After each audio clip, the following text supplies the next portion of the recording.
what's up? It's Sean Baligian. What up? This is Joy Bell here on the Baligian and Bell Show. Make sure you check us out on the Woodward Sports Network.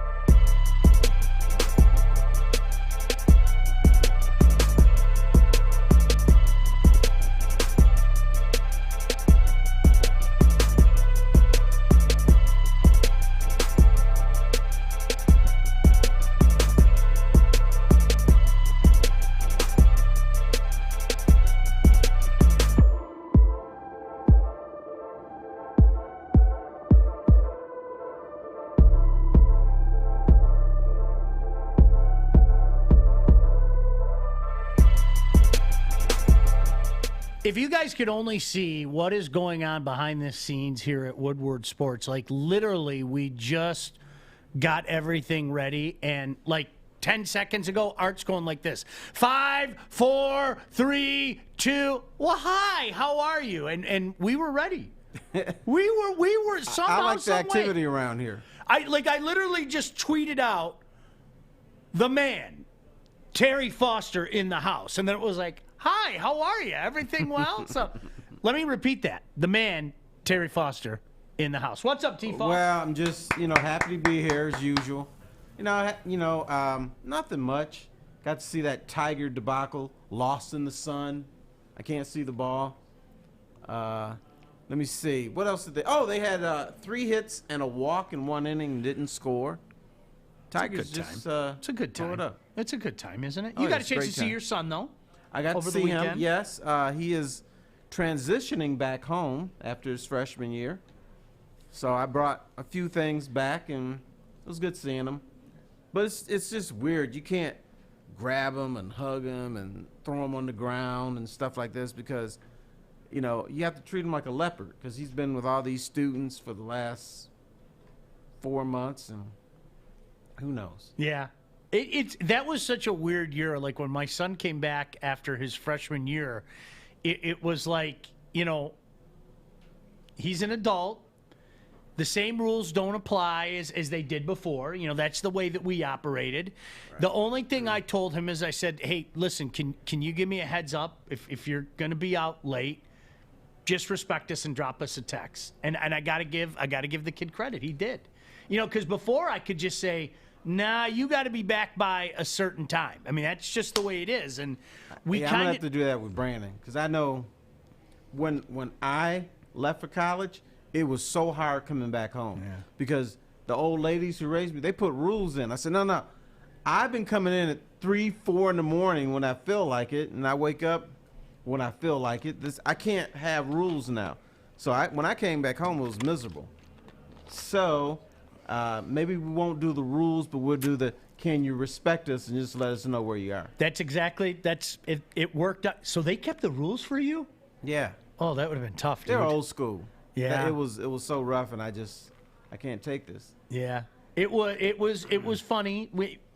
The first couple weeks were okay, and then there was just, I remember vividly, there was one night where it got to be like 1:30, and I was up actually, and I just texted him and I said, hey, listen, we're carte blanche.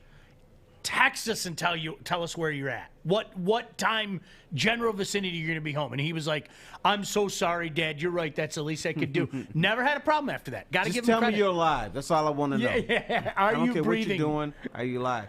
Now, yesterday when I left East Lansing to come back home, my son wanted to make sure that I arrived home. So I had to text him to tell him that I arrived. So he's got to do the same thing for me. It's such an interesting time. It just is, and it's like I think much like you, Terry. I think back. It doesn't seem like that long ago I was dealing with things like that. So I'm trying to be cognizant of the fact that his life has changed, and he's used to coming and going as he pleases. But you got to do it within reason. But you know what? It's like you're always proud to be a parent. Yep. Because I remember, first, my kid knows her ABCs. My kid is reading. My kid is, just doing simple things. Now they're in school. Now they're getting their first jobs, and they're finishing their freshman year in school. Now one is about to graduate from college. and you're still proud. Hey, that's my kid right there. Damn it. Don't talk about him either. Love seeing everybody say good morning. Tammy said, looking sharp, Terry. Hello, Sean. Hello to you, Tammy. Thanks for joining us. Jenna, as always. Deshaun, Matt. Love when everybody says hello and good morning. Good morning. Hope you guys are going well. So glad you could join us here on Woodward Sports. Terry, we have a lot of things to hit on today. I wanted to ask you because we have our buddy Art in the other room, and I'm not sure if you're aware of this, Art of Combat. Art's following all things, and we appreciate that. Make sure that you check it out. What do you think about this whole Jake Paul thing? I think Jake Paul is a fraud. To me, it's not entertaining. I miss the whole Jake Paul as a big international internet star. So I'm just looking at Jake Paul as a dude that can't fight. He's fought dudes that are they're not even tomato cans. They're not even. So to me, this is a joke. This is like some dude off the street that can probably fight a little bit.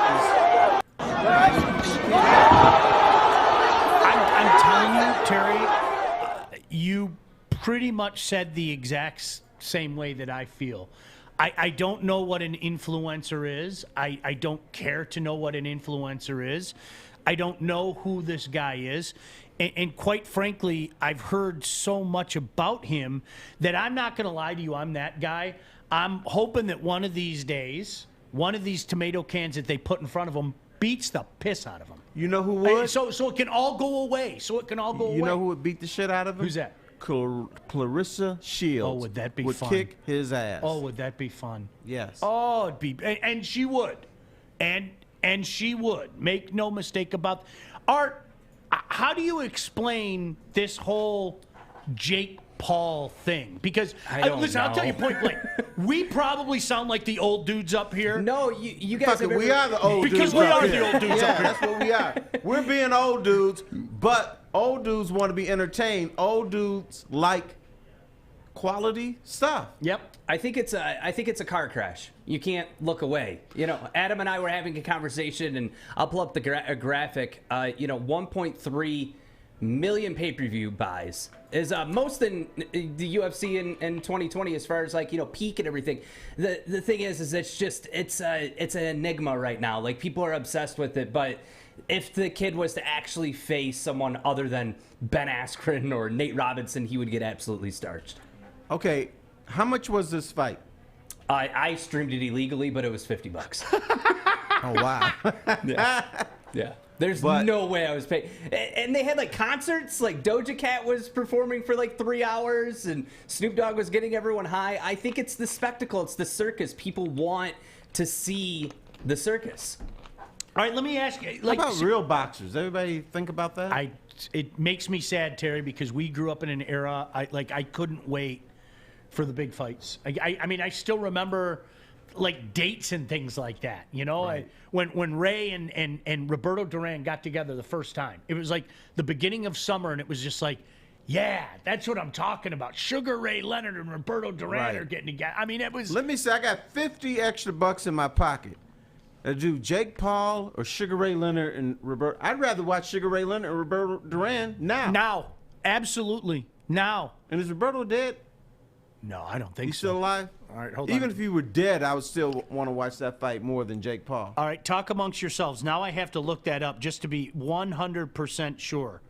I believe that the Hands of Stone is still around. Still around? Yeah, he's still alive. He is. 69 years old. 69. Okay, I would rather watch that fight than Jake Paul fight anybody. Easily. Except Clarissa Shields. Well, and here's She the beat thing. his ass. Here, Art, what was that graphic? 1.3 million? 1.3 million. Yeah. It's not going anywhere. I hope we understand that. And he's telling, look, he's got the shush up. Knock it off, Paul. Can I bring in a little conspiracy theorist to this conversation? Yes. Not to say that it's staged, but this does not look like the man who just got knocked out and is upset about it. Look at it, smile on his face, walking away. Here's some footage actually of them training before the fight. They were prepping it beforehand. Action. So, I mean, I can believe that. I think it was staged. I honestly do. I think it was staged. Dude, but I will say this. If I was part of a pay-per-view and 1.3 million people bought it for $50 a pop, except for you, I'd be smiling too. I'd walk out that ring like, yeah, what's up? Yeah, I got my ass kicked, so what? I got more money than you. Can you do me a favor? Show the clip again of him knocking Ben out, okay? And Brandon said, not going to lie, Jake has some hands, but let's see him fight. Can you rewind it again? What are you doing with your hands? Former world champion Jean Pascal. What are you doing with your hands? And you know, Art, just so I'm sure, give me some background on Ben Askren, right? Yeah, I mean, the dude's got like a semblance of an idea of what the freak he's doing, right? He was in the Olympics. I mean, he was a former one champion. He had an undefeated streak for forever, came to the UFC, had a terrible run in the UFC, got knocked out in 5 seconds. But he's taken hits from the likes of like Robbie Lawler, who is he's a decorated striker.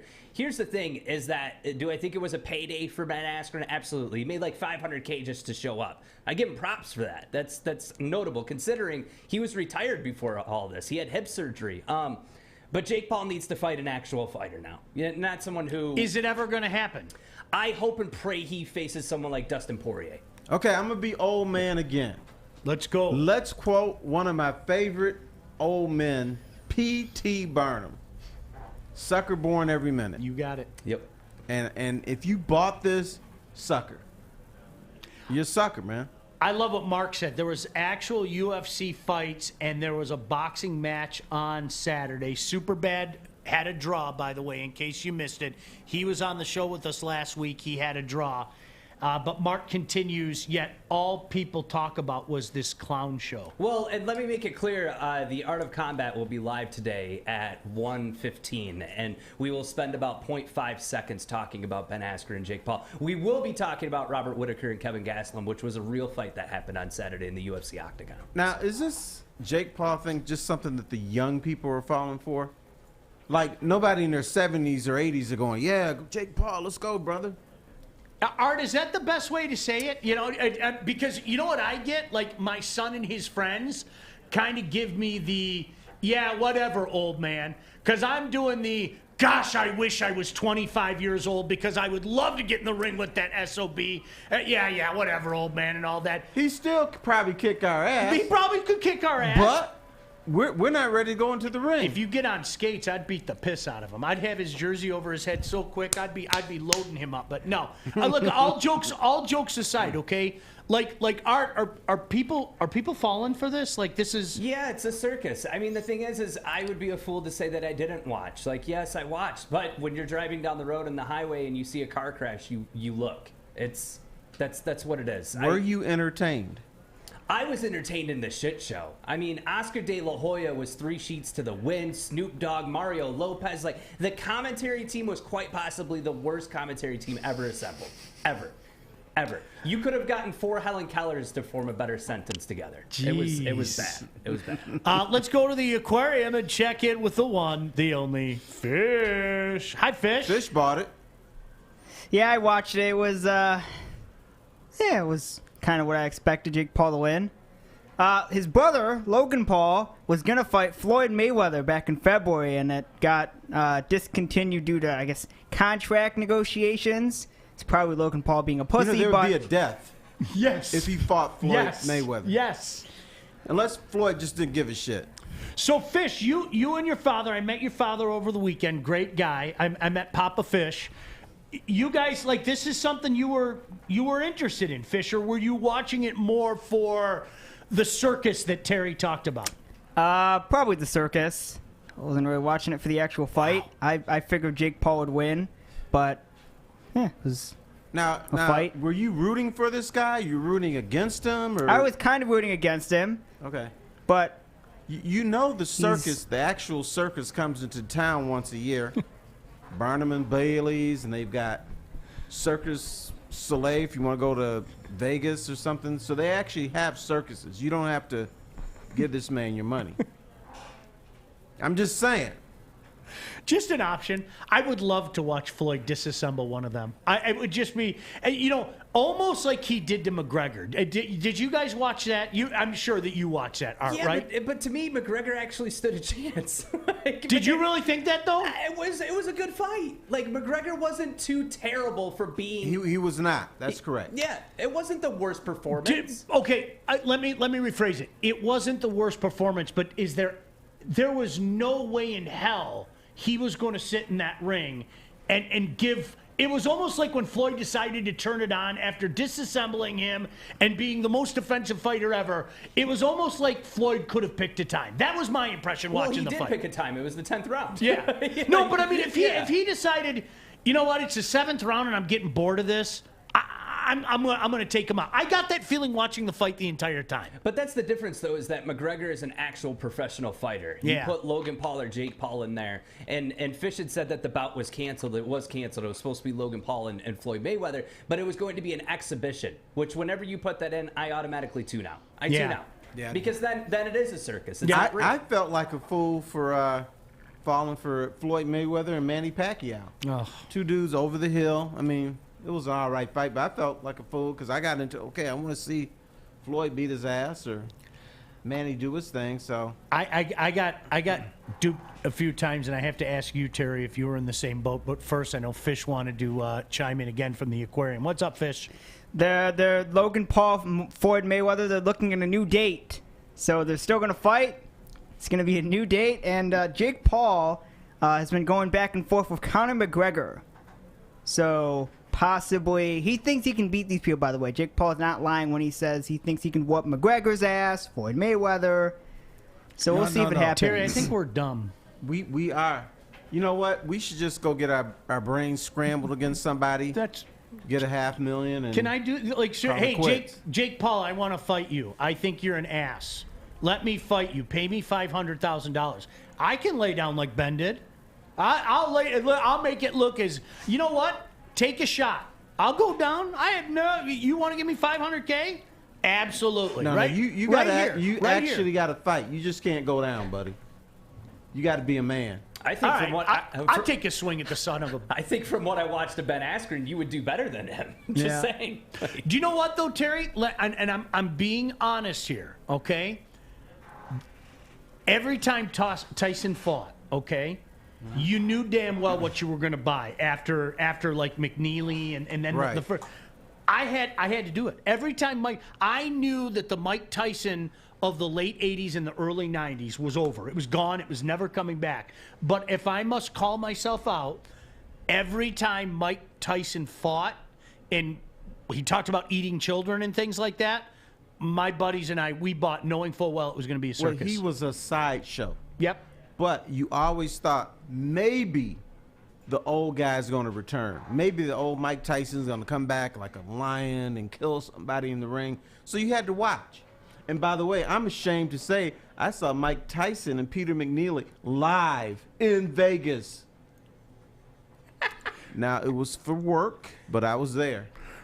We were so excited. Like Art, Tyson had gotten out of jail, and this was his first fight, and it was legitimately a tomato can, Peter McNeely. Mm-hmm. And it was one of those things where, like, you had to watch. You had to watch that, right? Yeah. What was it like being there for that? It was interesting, but pre-fight press conferences, here comes Peter McNeely. And I'm looking at this dude, so I can take this motherfucker. On a good day, I think I can take him. So why am I here? But you knew as soon as he got in that ring, he was ready to go. Yeah. Oh, outstanding. Hey, Art, let me tell you about Hall Financial before we take a break. Terry's going to tell you about the most annoying sound on earth. No, that's not a Dumb and Dumber clip, but he's going to talk about the most annoying sound on earth, and I'll tell you what my most annoying sound on earth is. Just stay tuned for that. But first, want to tell you about our friends at Hall Financial. When is the last time you checked your interest rate? If it's over 3%, then you need to call Hall Financial for a free 5-minute mortgage checkup and tell them Woodward Sports sent you. Hall Financial is fast. They do all the heavy lifting. So make sure that you go check out davidhallmortgage.com now to get started. D. Hall is a great guy. He and his people are going to hook you up. Hall Financial, lower payments, better options, more personal attention. Terry Foster in the house today. I'm Sean Baligian. Don't you go anywhere. This is Woodward Sports. I'm looking to bring on another HVAC tech right now. We're recruiting 5 to 10 techs a month. We're looking to grow and expand. Every new tech we hire is from Northwestern Tech. The hands-on training is fantastic. They're always my first call. We love hiring Northwestern Tech grads. They come out trained and ready to work. Our program is only 10.5 months, and our next classes are starting soon. So why wait? I'm looking to hire a graduate of Northwestern Tech. Northwestern Tech. Northwestern Tech. All right, welcome back. So glad you could join us on a Monday morning here on Woodward Sports. Terry Foster in the house today. Tigers fall to the A's yesterday. A walk-off error. It happens. Tigers get swept out in Oakland. It's interesting, Terry, because after taking care of business against a good team like the Astros, or a team that we think will be good like the Astros, you go out to Oakland, a team that's struggling a little bit, and they smoke you 4 straight. That's what this Tiger baseball team is. Well, Oakland has won 7 in a row, but look, there's something about going to the West Coast after playing a bunch of games on the Eastern time zone and Central time zone that it just happens. But the Tigers, they are what we thought they were going to be. They're better than I thought they were going to be. They're not just bad, they're inconsistent, which is better than just being flat out bad. So I think, Tigers, that box of chocolates, you don't know what you're going to get from game to game. Sometimes they look amazing. Our guy Abdul is coming back down to earth. Mm-hmm. I think he was 0 for Oakland, 0 for 11 or something like that. So, but I am so happy that this series in Oakland is done. Why is that, Terry? Has nothing to do with the sweep. It has to do with the frickin' cowbell and drums. That pissed me off so much.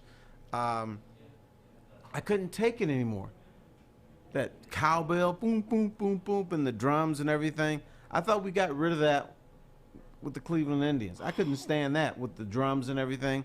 But then you add the cowbell, and now here's why I hate cowbells.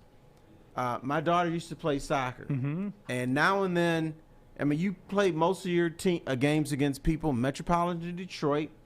Every now and then we would play some team, or they play some team from, Beeswax, Mississippi or something like that. And every time you did that, these country bumpkins would pull out the cowbells. And it was just so nice. I said, will you just shut the fuck up? I can't take it. And it was just over anything, if somebody kicked the ball, they would get a cowbell. Woo, woo, woo, woo, woo. I'm like, come on, dudes. And we're snobs from the big city. I'm like, don't do that anymore. So I hate cowbells except for the strong, there was a song, The Reaper, Fear the Reaper. Yes. You can do the cowbells for that. Blue Oyster Cult. Who can forget? What a great SNL bit too. Oh yeah. I got a fever. Not enough cowbell. Go boom, boom, boom, boom. You know where I thought you were going, especially once you mentioned soccer. I thought you were talking about the vuvuzelas. You remember? Oh, they were outlawed. You were not allowed to have one at her soccer matches. Oh, thank the Lord for that. There's your cowbell. Go get your cowbell. Yeah, more cowbell. The one World Cup, I forget which World Cup it is because I enjoy soccer. I watch a lot of the World Cup. Was it the one in Brazil? It was 2010 South Africa. Okay, it was the South Africa one, okay. You hear that noise? That's what it was. And I thought they were more like... It was terrible, and it was incessant. It just wouldn't stop. And thank you for that, Fish, because I couldn't remember. Was it Brazil? Was it South Africa? It was South Africa. And it was incessant. And it was to the point where, like, Terry, I remember, because as you well know, a lot of times the World Cup is in, like, these exotic places, so they have exotic start times. I would turn the sound down. I couldn't. You can't. Yeah, there was just this constant hum of enough. It was awful. Do you know where else they used to have them? Where's that? Tiger Stadium. For real? Yeah. And then I don't know if they banned them, but then they just disappeared. They're annoying too. Oh, you mentioned that guy in Cleveland. When my son was younger, our first trip was actually to Cleveland, our first road trip. And it was right before he turned 7. And we went to, at the time it was called Jacobs Field. And, before they switched it again, what is it, Progressive now or whatever the hell it is. And it was interesting because that was like our first road trip, and we've been to a bunch so far. I think we're at 19 now. Terry, for people that don't know, when you're in that stadium, it's maniacal. It's just like you can hear it on TV. You can hear it on TV. There's no doubt about it, and it's annoying. But when you're there and that big dude just stands out in the middle of center field, boom, boom, boom, and it like you want to throw things at him, like knock it off. Now, do they enhance the sound, or is it just those drums are so powerful? It really is that powerful. It is. He wanted to go. They had this like little kids section along the first base line. So you walk we were behind the plate, you walk around the first base line, and he's out in center field. And the closer that you get, like it feels like it's inside your soul. It really does. It's like boom. And maybe, I don't know, maybe those people are immune to it. Maybe they have herd immunity there or something from that drums, because nobody was like looking at each other going, okay, this is the most annoying thing ever. You know why? Because they think the drums are helping the Indians win games. This is the atmosphere. This is what we need for our ball club to win. So they're not going to look at it. Now, the rest of us are like, dude, really? Knock it off. Grow up. Please. Yes. I'm begging you, knock it off. Yeah, you know what? It's funny. I could hear the cowbells, but it wasn't to the point of annoying to me. Does that make sense? I could hear the cowbells, but it wasn't. There's a difference between okay, whatever, and oh my gosh, that's got to stop. I wasn't at oh my gosh, that's got to stop watching the Tigers over the weekend. It bugged the shit out of me. In fact, I couldn't watch the Tiger replays because I knew the cowbells were coming. Now, sometimes they were silent, and then wasn't there somebody screaming? Yes. Yeah. Yes. What is up with Oakland? It's obviously not sophisticated. Is there a certain song that you hear that when you think of it, it just drives you insane because of the stadiumness? Mine is the White Stripes. The da da da da da. Like, it completely ruined the song because you hear it so many times. Is there a certain song, whether it's We Will Rock You or, it's the final countdown? I'll tell you what song almost had me jumping off of a building. I was at the Lions playoff game against the Washington Redskins in 1991. When the Redskins just kicked their ass. And after every touchdown, something was here are the Redskins. Hail to the Redskins. And then, hail. And every time they played that song, the stadium shook. And I was like, stop it. Stop scoring. I mean, they just play that thing and bam, I'm like, oh my God, I'm gonna kill myself.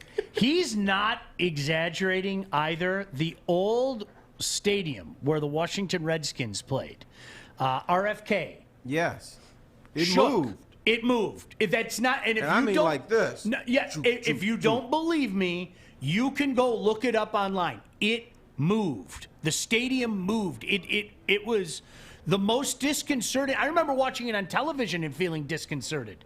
You know, I mean, it really was one of those places that moved. It was disgusting.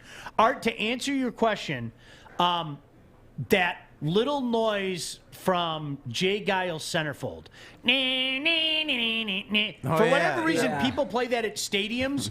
It absolutely ruined that song for me.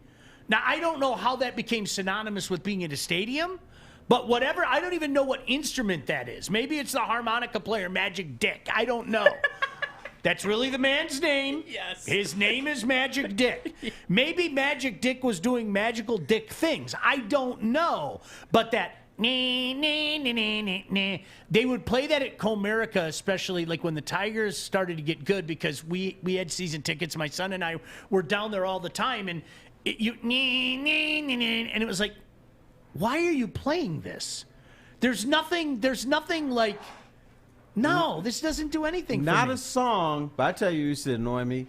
The stupid Penn State Nittany Lion roar.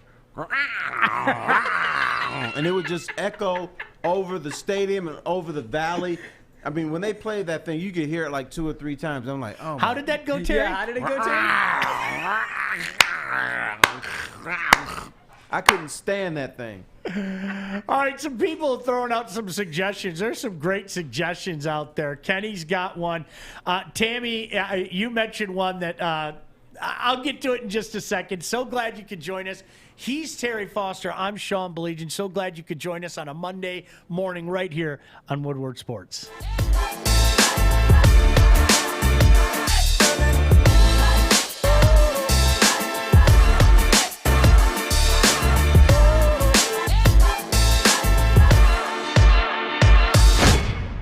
Jenna's right. She said, someone please make that a clip. Terry doing the Nittany Lion roar was awesome. I can't do it anymore because it hurt my voice. She's got to pull it up on replay or something. Here's one for you, T. Kenny said, I hate that damn horn the Vikings do after every first down. Oh, my God. You're right. And in the stadium, it's a dome. Yeah. And then it just reverberates. Tammy brought this up, and this is probably annoying to you, but try being in the United Center when it happens. Tammy said, I hate that song they play when the Chicago Blackhawks score. Chelsea Dagger. Yeah.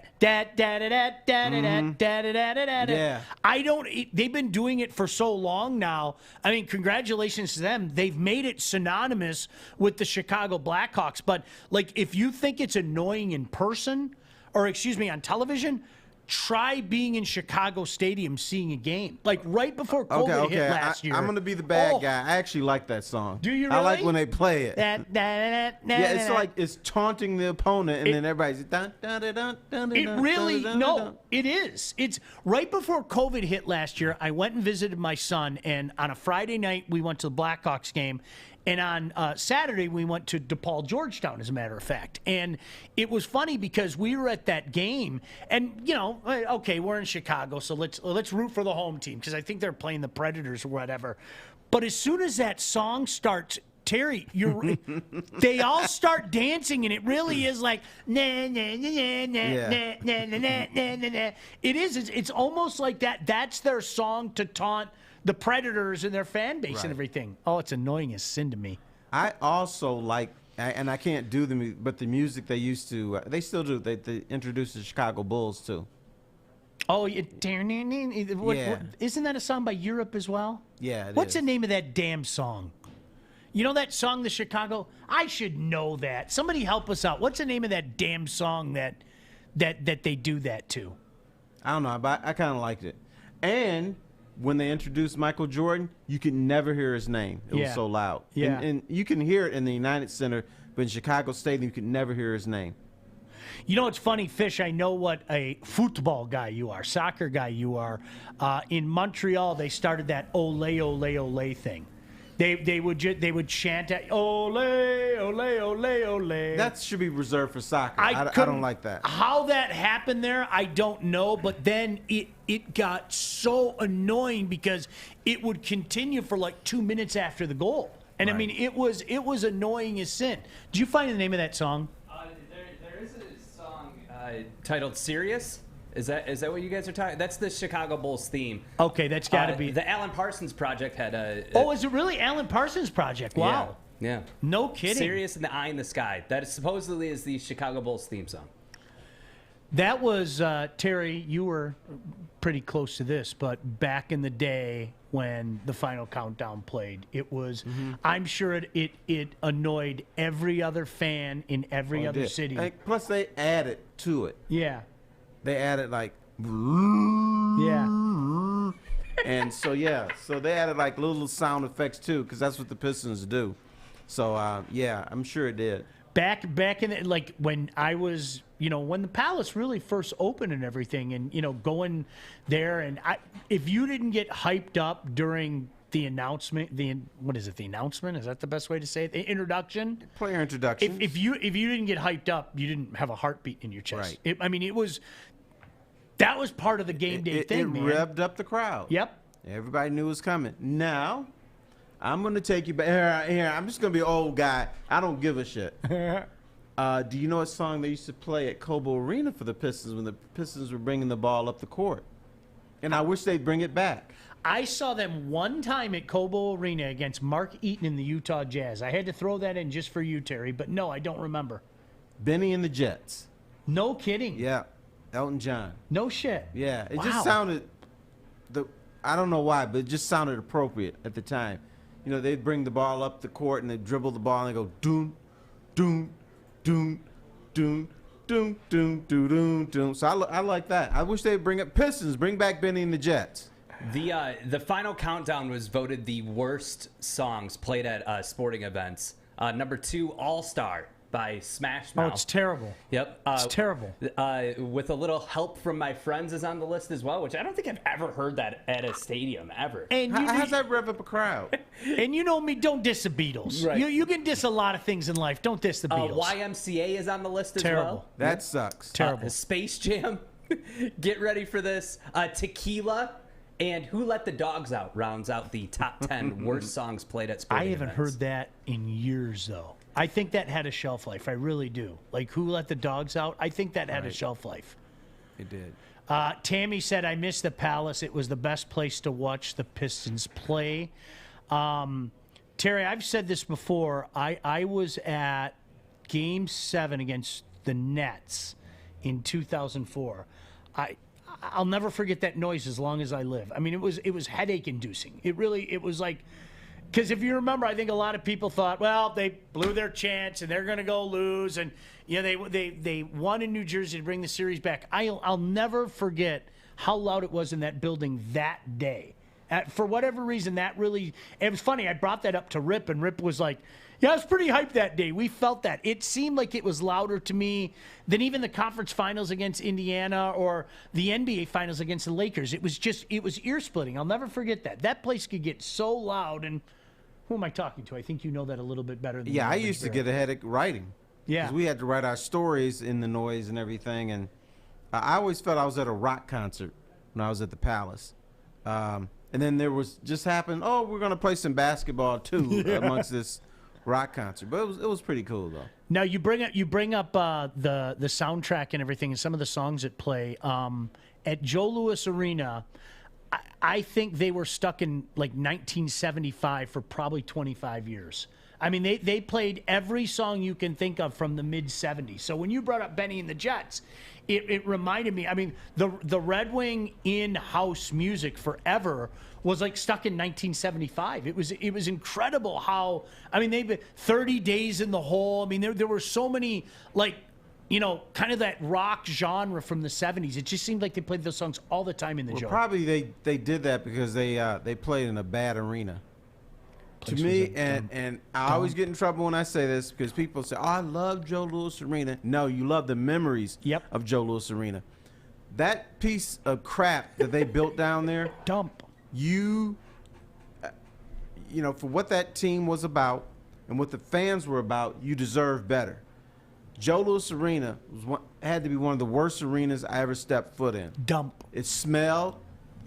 All the chairs weren't locked down.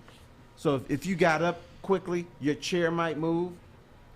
I'm not a tall guy. But every time I sat in the stands at Joe Louis Arena, when I stood up, my knees hurt because I was like this. 18. But it was awful. But then you talk to people and, oh, no, Joe Louis was great. No, the wings were great. Joe Louis was, and you know what I hated about Joe Louis? Even before you got in, when you walked in there, you would always pass that sewer and the shit smell would come up. Oh my God, it was flying awful. up through that sewer.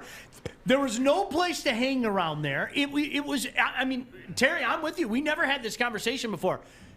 It was a shithole. It was, and here's the thing. I always used to say this, and McCarty, if you're watching, he and I have had this conversation.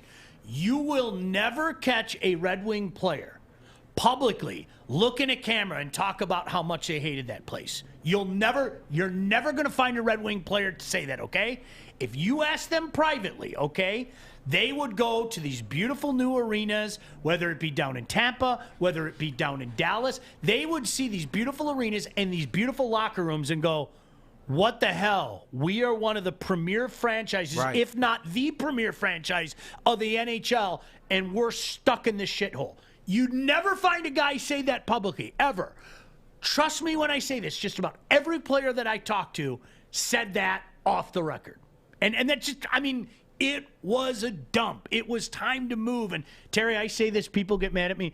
Tiger Stadium was the same way. I have unbelievable memories of Tiger Stadium.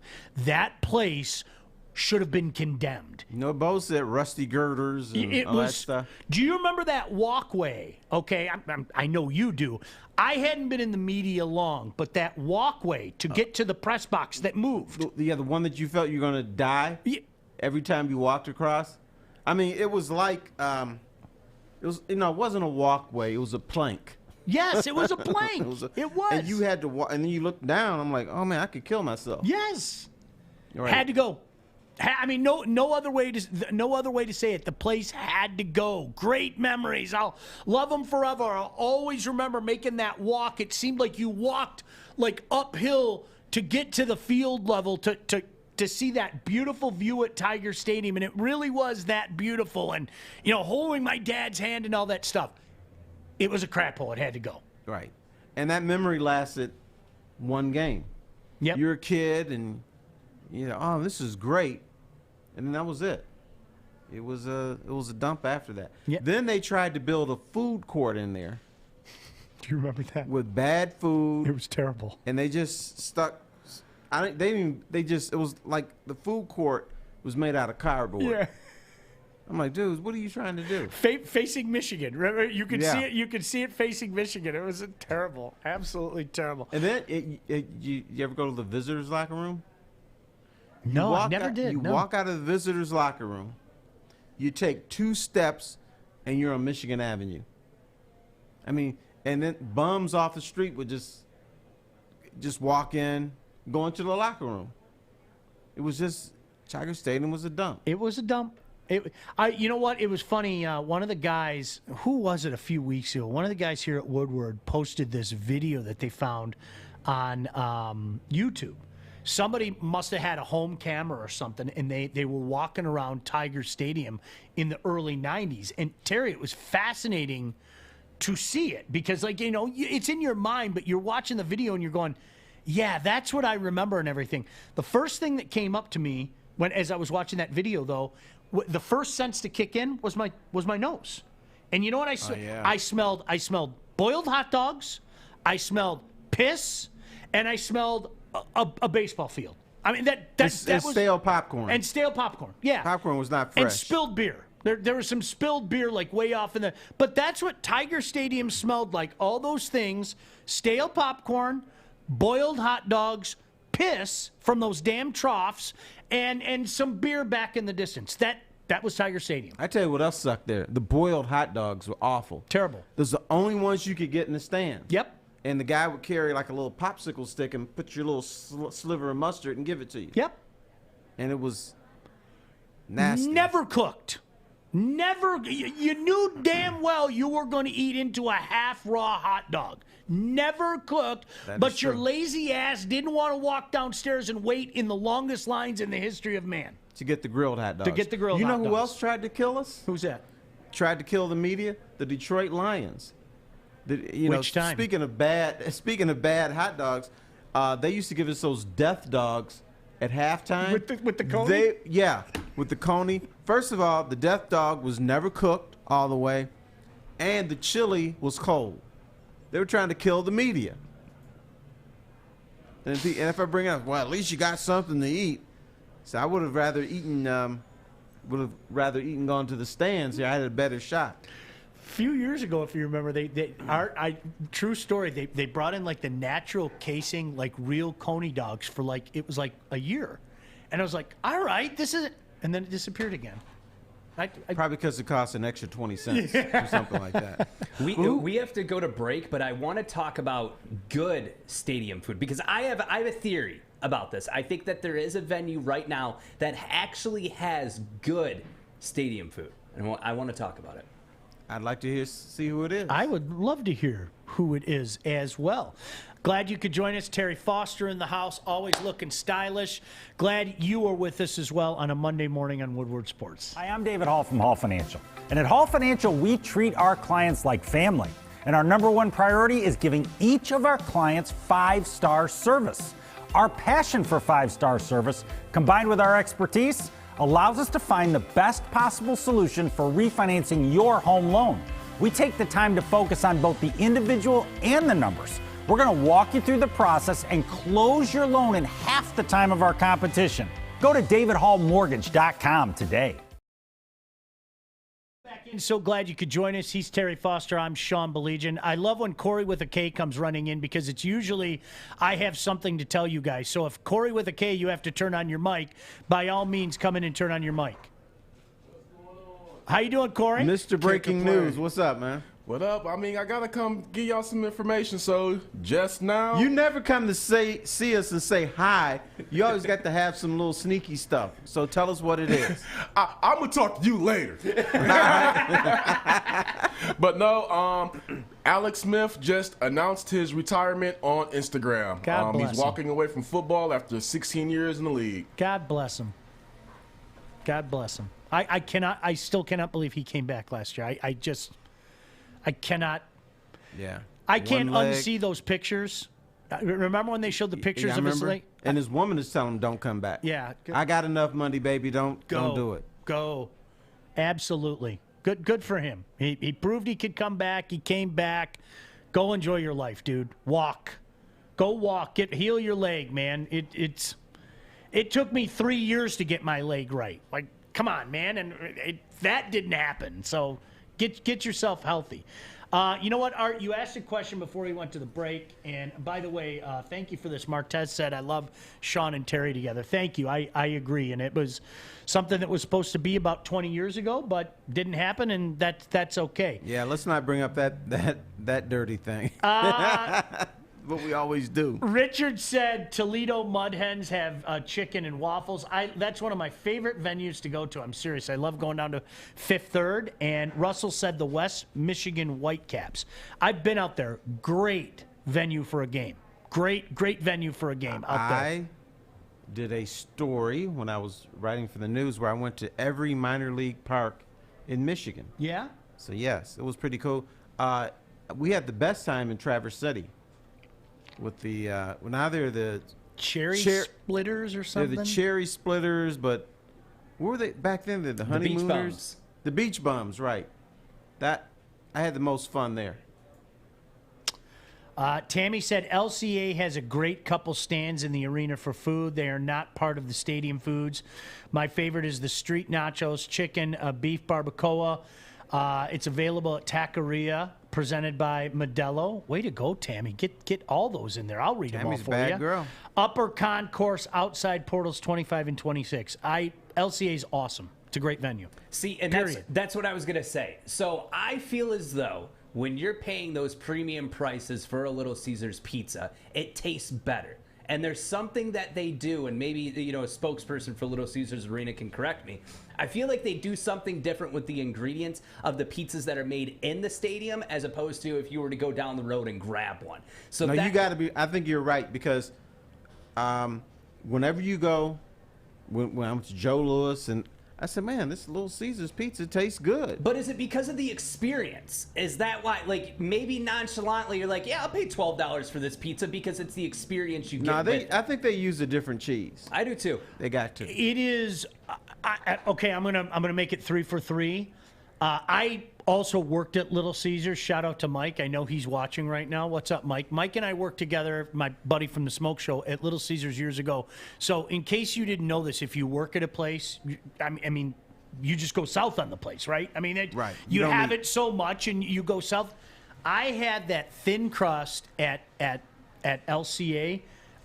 Honestly, I remember sitting there. I looked at my kid. I go, I can't believe this is unbelievable pizza. Not best pizza ever type of stuff, okay? Of course. But I got that thin crust that they had down there. It was my first time trying the thin crust too. So maybe it was a combination of trying something different from Little Caesars and being in the stadium, as you said. It was phenomenal. It was funny because then I got one a few weeks later. It was good. I liked it, but it wasn't as good as an LCA. It's weird. Yeah, I don't know why. They save the best ingredients for the stadium. They figure, they're paying $1 million, so we may as well give them the premium stuff. And then when you go to the store, they're only paying $5, so we'll just skimp a little bit on there. Yeah. The beer though. Do you remember Joe Louis Arena beer, the draft beer? It had a taste to it. I'm starting to think that they conned us all, and that it was like, hey, $14 for a beer, but it's special beer. It's better beer. Yeah, it's better. I felt that way at the Silverdome. Like no joke. I felt that way. Like I went to the Thanksgiving Day game in '91 when they pounded the Bears, and maybe it was Thanksgiving and everything, but it was shortly after I turned 21, and I remember just going, this beer's good, wow. And it was funny because my old man was watching on TV, right, and they have the Pilgrim guy, right, the guy same guy's dressed up like a pilgrim for years, so every time they would come back from a commercial, they would show Pilgrim guy, right? And I'm sitting right behind, and so as soon as I got home, my old man goes, "Oh, you're such a big man, big man holding his beer. Aren't you the coolest?" and all that. And I was like, "What are you talking?" He goes, "I saw you on TV, and all that stuff." So they showed you on TV drinking a beer? Yeah, oh yeah, I was right behind Pilgrim guy.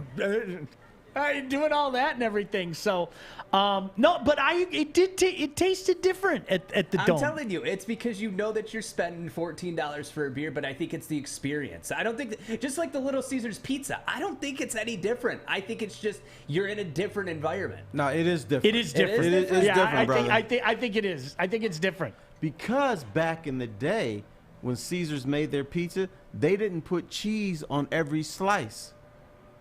If you notice, if you got the 8-slice pizza, 7 of them would have cheese, and that 8th slice, no cheese.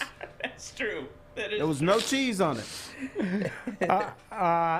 Steve said, not sure if it was covered. Alex Smith retired. Yeah, we just had it just a couple minutes ago. Tammy said, I have season tickets for the Wings.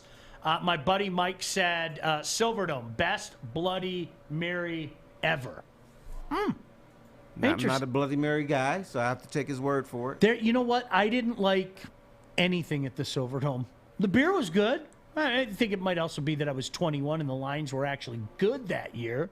But the one thing I remember about that, when you went to the Silverdome, you had to go to one of the groups that were doing charity things because they would just bring their own food to make their own food. So, Boy Scout Troop 551 would just bring their own burgers and just cook them there. Yeah. That's what you had to hit. Now, the stuff that the Lions put out and their vendors sucked. Terrible. You know what's funny? If you remember, Terry, when Ford Field first, sorry to go all media on you, but it has to be. When Ford Field first opened, do you remember they actually had like a legitimate chef who would prepare meals the first few years? They did. They were damn good meals. We had some damn good meals. And then it ended. It now ended. It's processed turkey, and I got in trouble with the Lions. Did you? Yes, I did, because of Thanksgiving. They would always have a Thanksgiving meal, and they would have pumpkin pie. And I told them, black people don't eat pumpkin pie. So I told them to get sweet potato pie, and they did one year. And then they stopped doing it. You know why? Why? Sweet potato pie costs $1 more per pie than the pumpkin pie. And I said, what about the brothers to come in? We're not worth an extra $1 per pie? And they got all pissy with me, and I said, well, we don't eat pumpkin pie. It's just not in our DNA. I never knew that. Can you please explain that to me? That brothers don't eat pumpkin pie. We do not eat pumpkin pie. Now, we eat pumpkin cheesecake, but not pumpkin pie. Really? Yes. Is there a reason? It doesn't agree with your DNA? We just don't like it. Huh. Because we grew up on sweet potato pie. Sure. So then you give us pumpkin pie and it tastes, ugh. You know what? If you handed me a piece of pumpkin pie right now, I'd probably turn around and throw it at you. Yeah, honestly. November, something magical happens. Like, honestly, okay. I'm that guy. Like, hey, I got you some pumpkin. Get that shit out of my... I mean, right? But then November, something... Wait a second. I do like pumpkin. It's like Sam I Am. It's a timely event. Eat your pumpkin pie. I will eat it in the sky. I mean... Try to give somebody some cranberry sauce today. No way. They would beat your ass. No way. But for Thanksgiving, you just need that little bit. Not a lot, but just a little bit. See, my family is like that with turkey. I could go home and make a Cajun turkey today. I could go home, fire up the smoker. Nobody's going to eat it, though. Nobody but me. That's it. Nobody's, and I mean that, nobody's going to eat it. Now, if I make the Cajun, if my son was home, he might dabble in it a little bit. But it would be an absolute, nobody will eat the turkey unless it's November. Isn't that weird? Yeah, I mean, we're programmed. We're sheep. Truth. That's just the way we are. Yeah. You know what? I'm going to go. Comerica has gotten better. I love the sausage kiosks that they have there. You know how they have the grilled, they'll have like either the Polish sausage or the Italian sausage that they're grilling with the peppers and the onions. That's always been a favorite of mine. They've added some good places inside that, you know, where the Big Cat Court or whatever it's called, like where the Ferris wheel or the merry-go-round is. They've added some good stuff in there. I thought it was very bland. Like when Comerica Park first opened, I thought it was bland, but they've done a good job of kind of improving the fare there, in my opinion. Well, they're trying to do weird stuff. I mean, you know, and they've jumped the shark. Like the Coney Island pizza. It was terrible. Yeah. It was terrible. Not only was it bad, but it gave you gas. Well, now I got to... And you're not supposed to have mustard on pizza. I'm sorry. I have a picture of that, like literally on my phone because... Why? Well, you know what it was, Terry? My buddies, you know, Detroiters, Coney's our thing, right? And I have some friends that move out of town, and I took a picture of the Coney pizza, and sometimes I look at it to remind myself, don't ever order that again. Like seriously. Okay, that makes sense. Like there it is. I'll never order that again. It just wasn't. Do you want me to hold it up for the camera, Art? Here. I don't know if you can get a zoom of that. Can you get a zoom? It was, if you guys haven't been down there, listen, you have to try it. Like, I'm not going to begrudge you for trying it. I was the exact same way. I have to try it. I tried it, and I was like, well, now that I've tried it, I never have to eat it again. You know what it is? It's like that guy, like when you go to White Castle, and it says, don't touch the window because the window is hot. Yeah. You got to touch the window. Yep. So you had to try, even though it sounded gross, you had to try the Coney Island pizza. Don't touch that window. Shit, that hurt. You guys were the same way, though, right? Like, when you heard about it, you were like, okay, I love pizza. I love me some Coneys. I got to try it. And it was, well, no offense. Listen, Illich, no offense to the Illich family. You guys do a lot of good things. That was a miss. I wish they put the real Coney back in there, too. You know how they had that, like, they had the Coney inside there? Mm-hmm. That was can you bring it back? You know who had the worst Coney Island in the history of mankind? Who? Michigan Stadium. Because what they did is they gave you a hot dog, they boiled it, and they put the chili inside the hot dog. Don't you do that. That was awful. Don't you do that.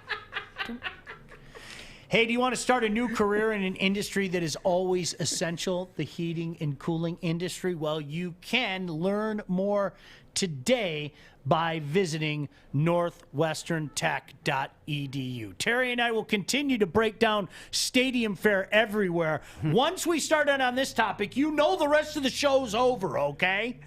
Come back with us, Woodward Sports. We are here, downtown Fenton, my favorite Bridge Street Exchange. That's right. And you want to switch up your wardrobe this summer? It's this easy. You ready, Joey? I'm ready. All right, you ready?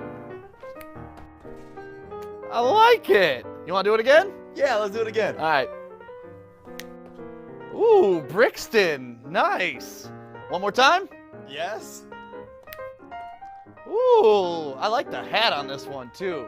You ready to do it one more time, Joey? I'm getting tired. One last one. All right, let's change it. Bro, where's your shirt? You need new clothes this summer. Bridge Street Exchange in Fenton. That's where you need to go. Thank you, guys.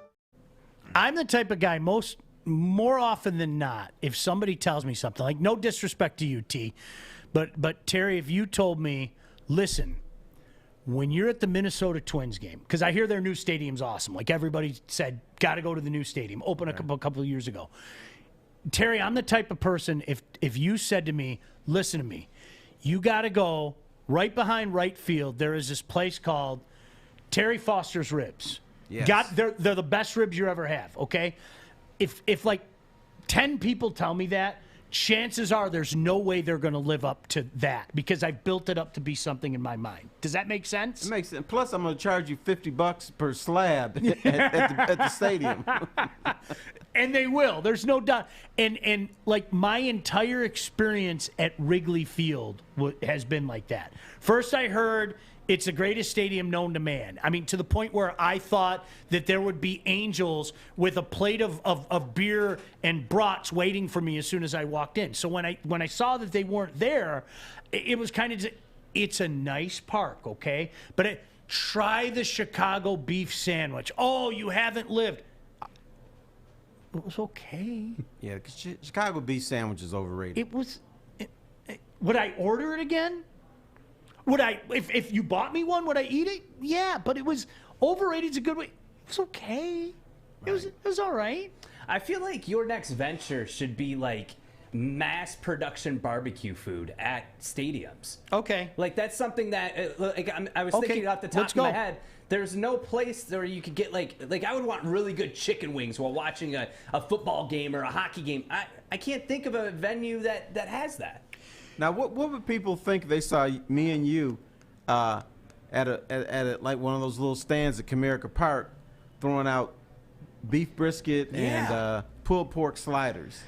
And you could charge crazy prices. We could. It would be, and Terry, this is the thing that people don't understand. I'm sure you'll agree with this. I like doing it. Like, I enjoy it. Like, Fish, you said to me last week, you were like, hey, is your appetite back yet? And I said, nah, not really. And you were like, well, you're making all this food over the weekend. It's like, I don't care if I can't eat it. Like, I enjoy doing it. You like to see other people say, oh, this is good. Yeah. You did this? Yeah. No way. See, Art, you got it. Mike's already. I guarantee you, Mike's going. Okay, guys, let's go in business. I already got the business model for you guys and everything. Dodger dogs out in L.A. was one thing. Everybody talked about Dodger dogs, and I was like, okay, it's a hot dog. Like, knock it off. Terry, I don't know what it is. As God is my witness, I don't know if you've ever been out there or you've even heard of the Dodger dog. It was different. It was different. Heard of it, never had it. It was. I don't know how to explain it. And it was one of those things where, like I said, 99 times out of 100, if you talk something up, I'm going to go, it was all right. It wasn't going to live up. Dodge. I can't explain. My son feels the exact same way. It was like, there's something different about it. There you go. Look at that. It was tremendous. You know, and I'm going to talk something up. All right. It's a venue you'll probably never go to, Wimbledon. When I covered Wimbledon, they said, oh, you got to get the strawberry and cream and everything. So I tried the strawberry and cream, and it was like strawberries with milk. I mean, I used to have that as a kid. Way overrated. Now, what they do have at Wimbledon that's great is a thing called a Dutchie. Now, a Dutchie is some kind of British hot dog where they grill it and it splits. I think they split it before they grill it, and they grill it and they put on this spicy mustard, and then it's a Kaiser roll. This thing is delicious. First time I had one, I had 3. No kidding. I said I couldn't stop. Is it like a regular hot dog? No, it's different. I can't explain it. It's almost like a smoked sausage, but it's thin like a hot dog. Yeah. And then they grill the sucker, put on the Kaiser roll, put this kick-ass mustard on there. That was the highlight of Wimbledon to me. I don't even know who won the tournament. I just know the Dutchie was bad, as in good. You know what's funny? I saw Ken Cal tweet this a few years back, and toasted buns in Montreal, it makes the hot dog so much better. And that's what he said when I go there. He said every time I'm here, I have to get 2 or 3 and everything. And it was just like, I don't know what you wouldn't think something like that would make. It makes it better. I have no other way to say it. You know, just add a little something here, a little something there, and then you put it all together, and it's king. Yeah. So see, I told you, Mike said, you two pull all your connections. Let's get the smoke show with Terry at Comerica this summer. Guarantee we sell out all the wings and brisket. Listen, I want 10%, though. And you know who won't be there? Who's that? Mike. Mike won't show his ass up. He's like, you guys should do this, and he'll walk right on by us. I'm not eating this shit. I'm gonna get Mike's back. Mike would probably be the first one there a day before. I bet you don't show up. All right, Mike, let's go. Mike will walk right by us and buy the food to our next door neighbor who we're in competition with. But do you guys know of any barbecue spots at stadiums? I can't think of one. And it's mass production food. I mean, when you think about it, that's pounds and pounds of food easily made. It's just I don't know if the Ford Field had a Charlie Sanders barbecue. Okay. Yeah. But it was in a weird spot. It was right by the press entrance, and it was in a small corridor where a lot of fans didn't go through. Didn't they have Billy Sims there for a little bit too? Billy Sims barbecue. I think it was just Charlie Sanders. Was it? Yeah. Yeah, because I know, you know what, Art, I think down in Arlington, I think the old ballpark at Arlington had some, they had some barbecue fare, like not crazy barbecue, but like brisket is massive down there. So they had some Texas style brisket. Have you and Mike ever thought about, and Terry as well, having like a food truck? Yes. Like that just seems like millions. Yes. Well, I've never talked to Terry about it, but Mike and I have like said it for a long, like that's just something like one day, like we're gonna do it, like seriously, and just Here's the just problem have fun with with food trucks. Municipalities are trying to keep you out of their area, so you have to figure out who's gonna let me in, because the restaurants are like, okay, we're brick and mortar, we don't want this truck within a mile of our store. Mm-hmm. So then municipalities like, yeah, okay, you can have it for a day for $50,000 or something stupid like that, where you're not going to run a profit. So you just won't do it. That's the problem. You got to find out who's going to want you. Now I heard, since you bring it up, I can tell you where you can go. Southwest Detroit, off of Vernier, they have food trucks, but they mostly do Mexican. You come in with your beef brisket, and your stuff, you'll stand out. Taqueria, yeah, you could. See, Mike goes, Art, we've talked about it forever. It's our retirement plan. Yeah, that's like the retirement years for us. We're going to stand in my backyard and smoke things and then put it in a truck and sell it until we can't sell it anymore. And then we'll do it the next day. And that's like, again, Terry, as you well know, it's not work. I mean, I legitimately, a bunch of dudes out standing around a smoker, right? You know, talking about this, that, and the other thing, and nibbling here and there. I mean, to me, that's a great day. You know what you got to get? What's that? You got to get a fat mama who makes kick-ass macaroni and cheese, potato salad, greens. Then you're all set. You could retire after a week. Yeah. Yeah, that's we're going to eat all the profits. Who's kidding who? I'm just telling you that right now. I'm going to stop you from eating the profits. All right. Yeah. See, that's why you need a guy like that. I need that money. You need a smart man like that. There's no doubt about that. But yeah, it's funny. I don't know how we stumbled on this, but that's the fun thing about doing this. I know you wanted to bring up something about the NHL.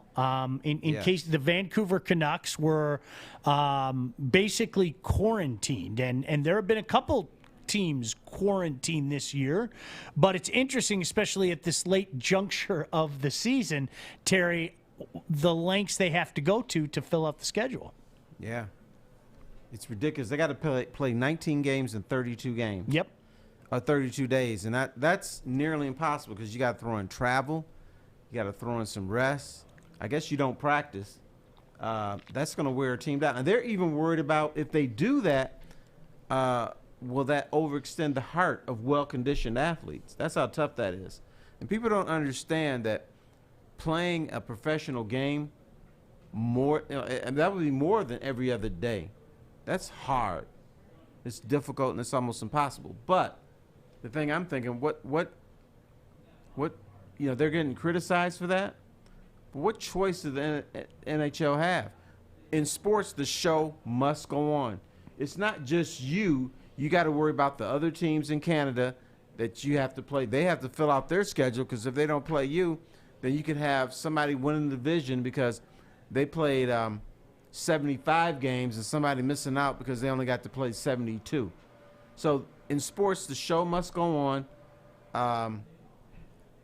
I don't see what alternative the NHL has but to make them play 19 games and 32 games or days. Is it unfair? Yes. Is it necessary? Yes.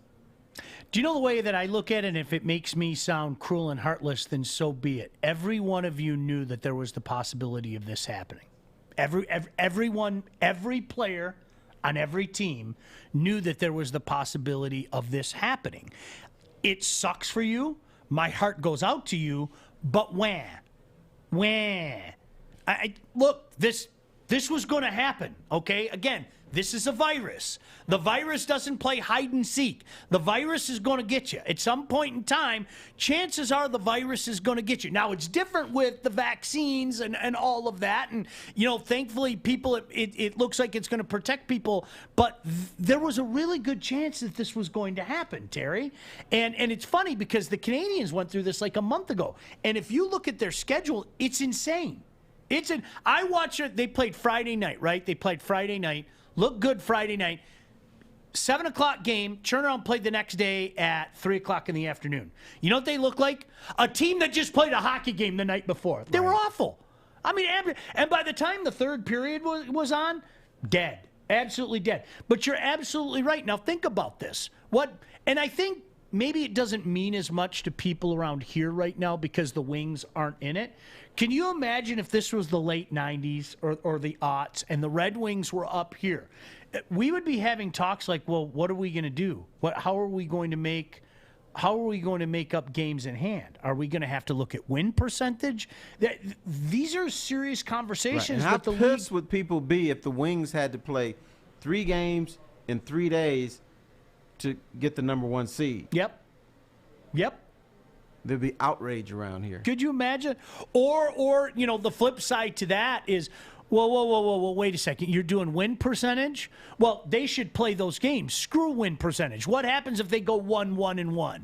Or, as it were, 1-0-1? Yeah, I get it. No, they have more, but what happens if they only win one of those games and tie another game and they need 4 points? These are the conversations that are going to be taking place. Playoffs are a month away, for goodness sake, not even a month away. And so you have to find a way to cram these games in, man. It's just the way it is. Show must go on, brother. No doubt about Now, I have a question. Yes, sir. NHL trade deadline has passed? Yes. Were American teams and Canadian teams not allowed to trade with each other? Because if you made a trade with a Canadian team, how are you going to ship the player over there? They were, but basically what happens is players came and they were quarantined. There was, again, using Montreal as an example, they picked up a player who had to be quarantined before he came there. So he basically sat in a hotel in Montreal for, I think it was 8 days. Don't quote me, but I think it was 8 days. So if we traded for Art, congratulations, you're now a member of Le Canadien de Montréal. You basically sat in a hotel for 8 days before you could So go the jump on border the was roster. closed except for NHL players. You got it. We're traded. Okay. Yeah. Isn't that interesting? Like I always say, sports is not real. You know, in sports you can do whatever you want. It's incredible. At some point. No doubt about it. All right, so glad you could join us once again on a Monday. He's Terry Foster. I'm Sean Baligian. This stuff with Amazon and Amazon Prime is very, very intriguing. Terry brought this up in a little email last night, and we're going to have this conversation. There's no doubt about that. If you don't know what we're talking about, in the business, it's called a tease. Come back with us, and we'll get into it next right here on Woodward Sports. I'm looking to bring on another HVAC tech right now. We are recruiting 5 to 10 techs a month. We're looking to grow and expand. Every new tech we hire is from Northwestern Tech. The hands-on training is fantastic. They're always my first call. We love hiring Northwestern Tech grads. They come out trained and ready to work. Our program is only 10.5 months, and our next classes are starting soon. So why wait? I'm looking to hire a graduate of Northwestern Tech. Northwestern Tech. Northwestern Tech. Northwestern Tech. All right, I have to bring something up. Our buddy Kevin said this on Facebook. Inevitably we're talking about food, so tailgating came up. Kevin said, Ford Field has no tailgate experience compatible to the Dome. Same with the Copa Tiger Stadium. I love those million-acre parking lot tailgating extravaganza. You could literally play 100-yard games, multiple, in the Silverdome lot. Mike, again, I hate to call your name, but you and I, we would go, Terry, if you remember, next to the Silverdome, where Lely's was. I remember that kind of yes. that grid. That was our spot. Okay. And I ripped my leg so many times because half of that lot was grass, and half of that lot was like literally rocks and cement. And so, being the idiots that we were, we waited until if Sean was running across the rock and cement, well, gosh damn it, they were going to bring Sean down on the rock and cement. So half the time I came back from the Silverdome and my arm was tore, my leg was tore, or whatever, and you didn't think the worst for it. I will say this about Ford Field, and I don't know if you've ever experienced this, Terry. Eastern Market is unbelievable on a Ford Field game day. Yes. Have you been down there? I've been down there, of course. Great. On game day? On game day? On game day. Okay. All right. Yeah. Eastern Market in general is just to me, it's a very underrated kind of, I don't know how many people realize how cool that place is, but it's really cool to tailgate on. And I didn't get a chance as much with the job to do that in recent years. I'm hoping to do it this year. Wink, wink. But when I went down there a few years ago, I did like a shot for Fox 2 when I was part of that show, and I was like, this is awesome. This is hot tubs down there? Unbelievable experience. Great experience. And I can't remember that it was the Boom Boom Room. They had a couple Sundays they stopped they couldn't do it anymore, but they had like strippers in this little bus. Mm-hmm. It was the Booty Lounge. The Booty Lounge. That's right. The Booty Lounge. The Booty That's Lounge. Right. I've been to the Booty Lounge. I have been to the Booty Lounge. I must confess, I have been to the Booty Lounge. I'm not shy. Yeah, I was on the Booty Lounge as well. I was a member of the Booty Lounge, as a matter of fact. Terry, you know the coolest thing is in the back, you got a bunch of old dudes like you and I that literally set up their smokers like the day beforehand and do the all-night smoke and everything. Because it's interesting, every time I'm out there, I go talk to these dudes, and it's like everybody wants to talk about where the party's at, and I'm going, so what kind of pellets are you using with this smoke, and what do you think is the best to do the pork in as opposed to do the chicken in and everything? It's great. And they share their meat. Yes, they do. They're nice. Always, absolutely. Memories of cement football. Yeah, I left a lot of skin out there right next to Lely's. It's amazing how much skin I left out there. But, yeah, it was I had a great – you know what? I feel let's in the interest of being fair, we talked about what a dump Joe Louis Arena was, and it was. How, like, Tiger Stadium should have been condemned, and it should have been. The Pontiac Silverdome was an absolute piece of block cement that was atrocious. It was a dump, but it was my dump. Is that the best way to say it? Yeah, that makes sense. Now, and the magic of the Silverdome is they made the rows too long. And because they made the rows too long, that's what created the fights. Yep. So if you notice at Ford Field, the rows are shorter, and they said the reason is, you create fights because, somebody always right in the middle had to get up and use the bathroom, and people stood up too long, and somebody would shove somebody and tell them to sit down, and like, well, I'm just letting this dude by, and then people get pissed off. Okay, so that was the magic of the Silverdome. All the stories that you heard probably growing up, like Fish or Art, all the stories of the Silverdome and fights, they're all true. Every one of the stories are. Terry, I don't know what it was about that place. You go up to that third deck especially. You knew there were going to be fights, and a lot of fights. Nothing upset me more though than seeing this. Remember, I think we all remember the first time we saw that image. And it just sucks. Like, just to see history be torn apart, and obviously it's non-existent now, but it just is so sad. It's so sad. Now, Joe Louis Arena, on the other hand, you can take it. But the Silverdome, there was something about the Silverdome that was like, it was a concrete jungle. It was like, you went there and you watched people get their heads like, pop! Like, it was a war zone sometimes. And just to see it. Now, here's what I don't understand. You get people fighting on the third deck, and then they start to fall. Yeah. And they always fall in slow motion.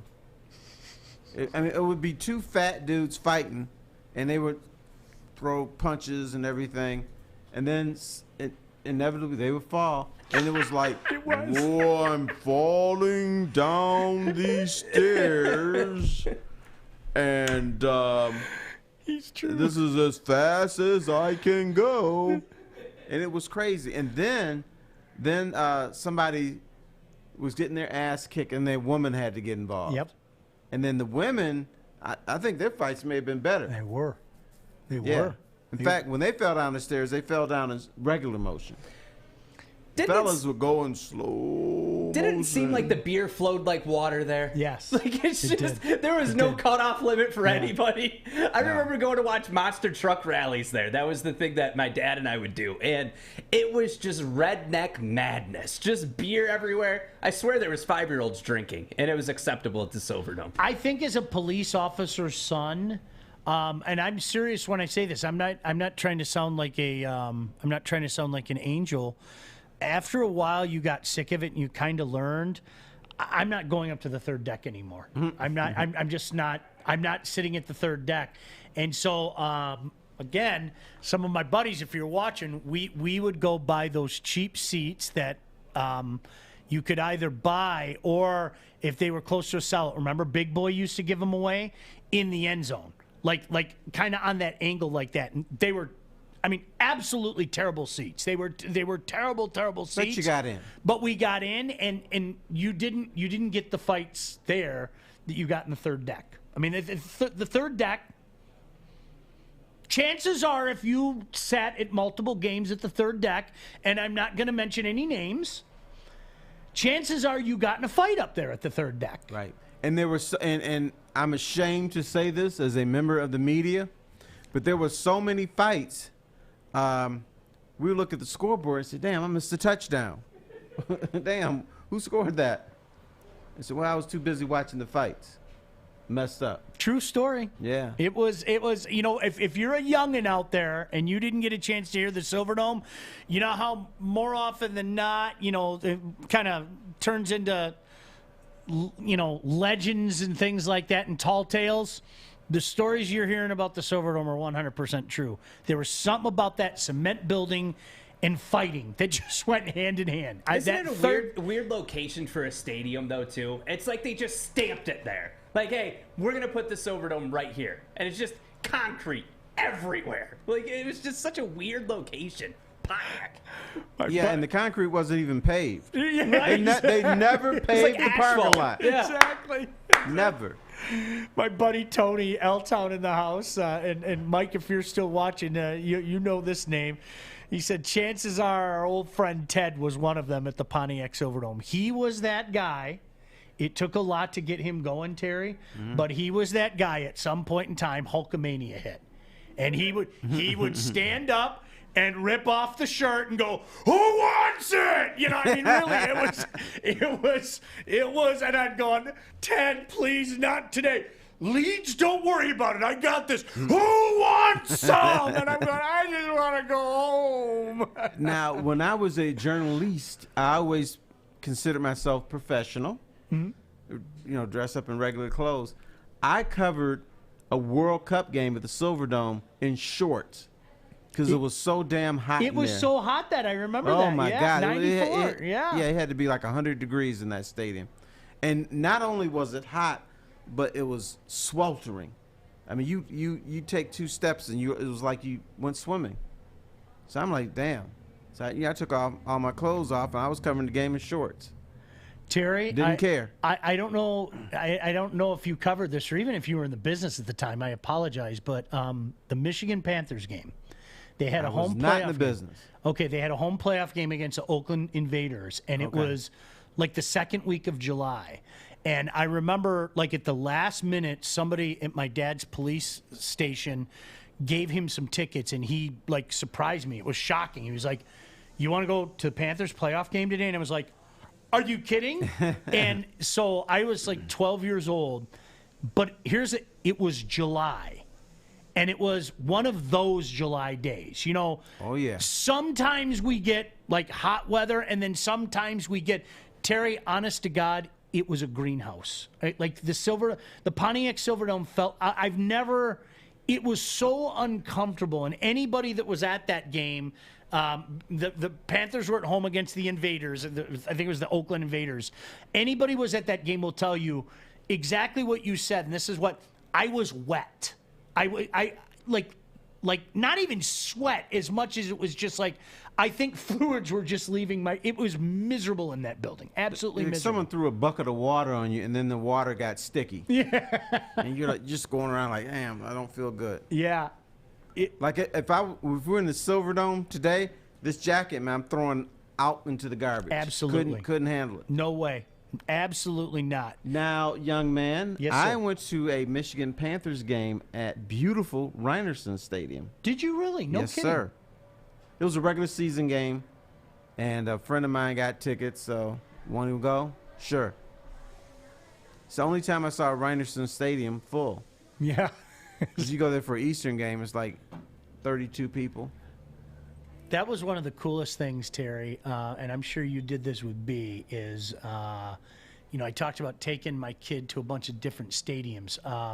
We went to all the college football stadiums, like in the Lower Peninsula, and even into we hit everything, like D2, D1. We did it over the course of a couple of years, but it was great. It was like making a schedule and go, all right, we're going to Western this week. All right, Jack, I need to take you to Grand Valley this week and stuff like that. It was a cool trip. It was a really cool trip. Seeing all the that college does football sound stadiums. fun. Yeah. Now, I did the same thing, but for work, of course. And I think the one I liked the best, believe it or not, was Northwood. Great stadium. Yeah, right in the middle of the woods. Right in the middle of the woods, and it was in the fall, and all the leaves were changing. It was beautiful. Yeah, Art. Seriously, to his point, it's Terry. Gosh, we've never had this conversation. It's one of my favorite in the GLIAC because you're literally driving through these woods, right? Like you're like in the woods, and then all of a sudden, hey, look, there's a football stadium, and it's kind of sunken. Yeah, and it's a pretty cool spot. Hey, I want to tell you about my children fish and. Art there one day. I would love it. We're going there this year. You guys can road trip with me. All right. Hey, 8 Mile Vodka, born in Detroit, is distilled in single 90-liter batches to allow for optimal quality control and care, then carbon filtered, aerated, and bottled at the perfect time to produce a subtle taste with smooth finish and a character all its own. This is an exceptional premium vodka that can be chilled, enjoyed straight, or mixed to create an exceptional cocktail. My next door neighbor's part of 8 Mile Vodka. George is a great dude. Put his heart into this. You'll be able to taste it. Honestly, this is a solid vodka. Next time you're out, ask your bartender for an 8 Mile Vodka or pick up a bottle at Meijer. And as always, drink responsibly. I say this every time, but both my son and my daughter, no, she's 16. My son and my wife love this. They said Moscow Mule makes for the perfect Moscow Mule, so give it a taste yourself. I lied to you last segment. I apologize for that. We'll tell you what's going on with Amazon and Amazon Prime when we come back. So glad my buddy Terry Foster's here with us on a Monday afternoon right here on Woodward Sports. You don't fumble the ball at work. Hey, Drug Bell, Sean Baligian. See you guys next weekend.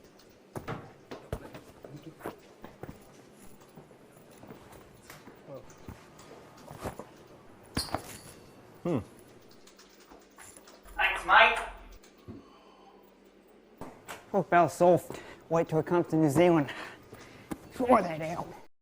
Well, hello there. Terry, this is crazy stuff. I don't know if people are aware of this. I don't know how this matters to people.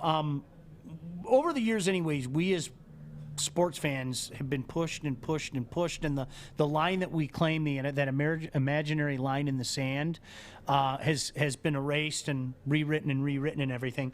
This thing with Amazon is something different. I'm really interested to hear how people are going to take this. Yeah, this is not good news. Amazon is taking over sports now. And I hated the fact that I went to my local supermarket and just to buy a couple things, and they asked, "Are you an Amazon Prime member?" I said, "No." And then they look at you like, "Oh, okay." And then they charge you extra for it. Well, if you're an Amazon Prime member, you could save 10%. Yeah, but I have to pay $200 just to. But now what Amazon Prime or Amazon is doing is now they're taking over Thursday Night Football. So you're going to have to subscribe, which is $191 a year, to watch Thursday Night Football, which usually are shitty games. Truth. And they're taking over soccer, Fish. Watch out. They're taking over soccer, and that's going to be bad news. So you're going to have to pay $191 a year to see them. And eventually, you know what's going to happen. They're going to have the Super Bowl, Stanley Cup Finals, maybe NBA Finals. So today, we're spoiled. We can just turn on and say, I'm going to watch the Super Bowl. Eventually, Amazon or somebody like Amazon is going to say, nah, we bought the rights. You have to be an Amazon Prime member to watch the Super Bowl. When that happens, I'm going to flip out. I'm not going to be shocked either. I mean, now don't be shocked. It's going to happen. Yeah, I don't. Fish, you had your hand up. Let's go to the aquarium. There's Fish. Hi, Fish. Hello. There may not be commentators for Thursday Night Football on Amazon, so it could be they've thought about going commentatorless games for Thursday Night Football. We've had that before, and it just doesn't work. It failed miserably. Yeah, it just. I remember what was that 81? I was a kid. I remember watching. In the 80s. Yeah, it failed. They did a Saturday after. You know how they always have those NFL games late in the year on a Saturday? Yeah. They did one of those Saturday games. I remember, Terry, and Fish. Honestly, it failed miserably. It got hammered by people. It just didn't work. I didn't like it, and you can't bring that back. No. Now, this is a 10-year deal that they've signed with Amazon, obviously. It doesn't start until 2023. Correct. But you see it as the future. You see it as CBS and Fox and NBC, no more Super Bowl coverage. Eventually, it's going to all go towards the digital services like Amazon. Yeah, because it's happening now outside of sports. For instance, I like all the shows on the Discovery Channel. Now you got to get Discovery Plus. And then is everything Disney Plus. Cable is going by the wayside. Now you have to get apps to watch what you want to watch. Unless you want to wait 2 or 3 months or whatever until they start putting it on. But we are now transitioning into a period where they just want our money. And That angers me. Well, and you know what's interesting about it? We have Amazon Prime. I got to be completely honest with you. I have no idea why. It's something with my kids. You know, it's kind of funny. At some point in time, and you're going to find this out, Art. At some point in time, you become your parents, right? Like my parents couldn't figure out the simplest stuff, right? How does this remote thing work? And I'm going, how can you not? What the hell's wrong with you? And now, trust me when I say, we do that at my house. My kids are, well, Dad, all you have to do if you want to access the NHL.tv is, it's really simple. Just go to the PS4. Help? But see, I'm not going to lie. Like, the UFC has a deal with ESPN Plus. If you want to watch the fights on the weekends, you pay your $5 a month and you get all the fights. And then the pay-per-views obviously are extra. I kind of like it because I can't tell you the last time I turned on cable TV. So if I know that I have one source that I can go to for all my UFC needs and it happens to be ESPN Plus, I'll gladly pay the $5 a month. Well, and it's see, I'm the same way. I mean, full disclosure, through NHL here, I'll show you again. Let's take a look at Sean's phone. I have this stupid NHL logo on my phone right here, right there. I have this stupid NHL logo on my phone. I go like this. Every NHL game comes up on my phone.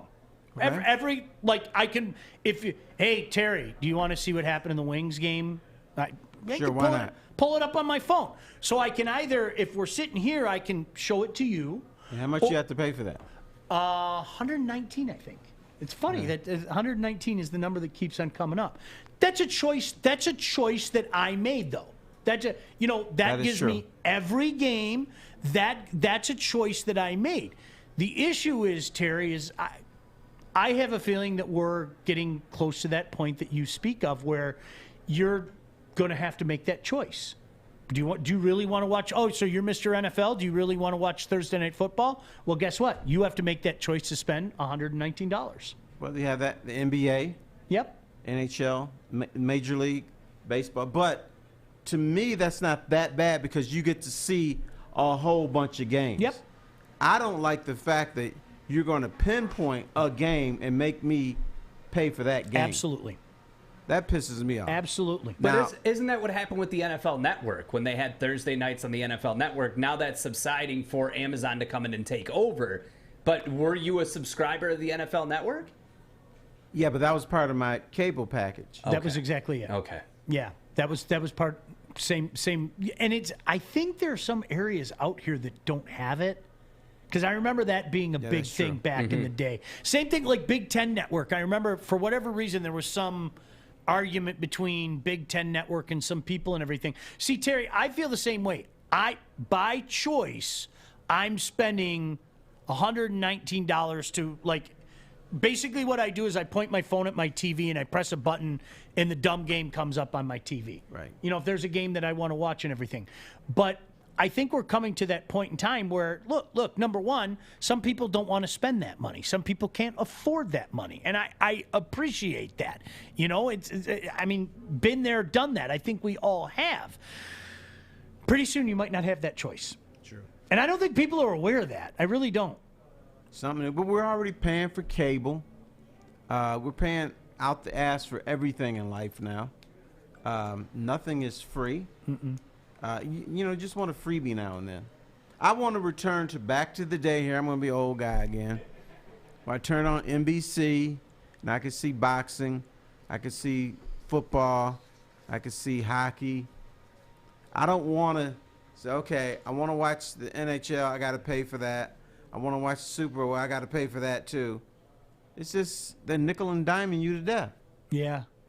You know, it's interesting because as you were just saying that, you know, the one thing, boy, college football's everywhere. We're still blessed with college football. Yes. We are. And now, Sean Baligian playing the role of the old guy. 30 years ago, Terry, on a college football Saturday around here, you got Michigan State at noon, you got Michigan at 3:30, and then you had, if they were playing at noon, maybe you had a Pac-10 game at 3:30, and you had some random SEC game. You had some random SEC game on CBS. That was it. And now, at noon on a college football Saturday, you have North Carolina's on at noon every week on one of the ESPN channels. Set your watch to it. You have the Big Ten game. You have some random game on one of the other on USA Network or whatever. And don't forget Brown versus Lehigh. There's always there's the Mid-American Conference is always well represented. Let's head up to Kelly Short Stadium where today the Chippewas are hosting the Rockets from Toledo. That is, nothing's changed like college football, in my opinion. Where 30 years ago, you got 2, maybe 3 games. Now, you got a choice of probably 7 games at noon alone. Yeah, we could almost become NFL scouts because you see so many games. Exactly. Do you think it gets to the point to where you have to pay to watch the Super Bowl? Or do you think that will always be free? Because that, to me, is like the biggest event of the year. I don't think it will ever get to a point to where Amazon takes the Super Bowl. It's trending that way. Wow. Because little by little, they're charging you to watch certain events, and they try to get you to buy some events, and the public is balking at it. Now, how long are we going to balk at it? Eventually, they're going to say, hey, you got to pay for the Super Bowl, and now if we don't buy it, maybe we get it back for free, but people are going to buy it. So I got to watch. I'm not going to miss one Super Bowl, so they'll buy it. They know they can keep pushing us. I've always felt that way. By the way, I have to bring this up. Shane just put in quotes, I just want a freebie now and again. Don't we all? Terry Foster, don't we all? No. Hey, Terry, think of the NFL in our lifetime, okay? When they expanded, when they came up with that wacky zany thing called the wild card, people went nuts. They went nuts. Pissed off. What are you doing? Then they added another playoff team. What are you doing? Then they added, and I call myself up for this all the time. Thanksgiving Day is the Detroit Lions at 12:30 and the Dallas Cowboys at 4:30. You shouldn't have a night game. How could you do this? And you know what? They know that I'm going to bitch and cry and moan for a year, maybe 2, and then you know what happens? I know, but I love it. I love that third game on Thanksgiving. I do sort of, but I'll admit I've had so much Thanksgiving. I'm watching that third game with one eye. Yes, and I'm like, and I'm drooling. Tryptophan is real. Right. Let's get that out of the way. It's real. It's very real. But Terry, I hated it. I was like, what are you doing? And now I must confess, they sucked us in for a while, too, because it seemed like they always made it a good game the first few years. You know what else we were pissed about? What's that? When they moved the NFL draft to 3 days. Oh. Fuck you. How could you do that? I'm not doing that.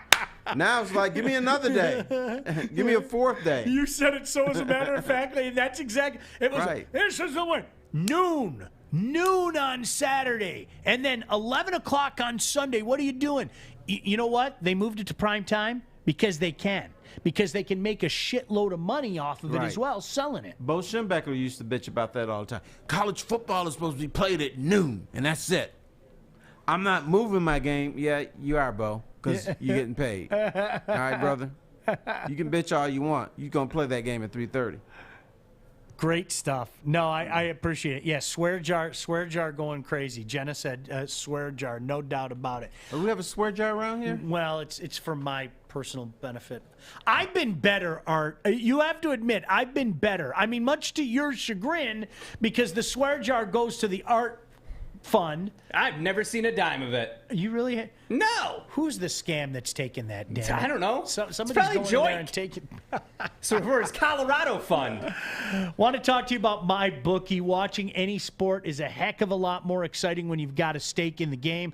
But regardless of why you play, you need a platform that makes it easy. MyBookie.ag.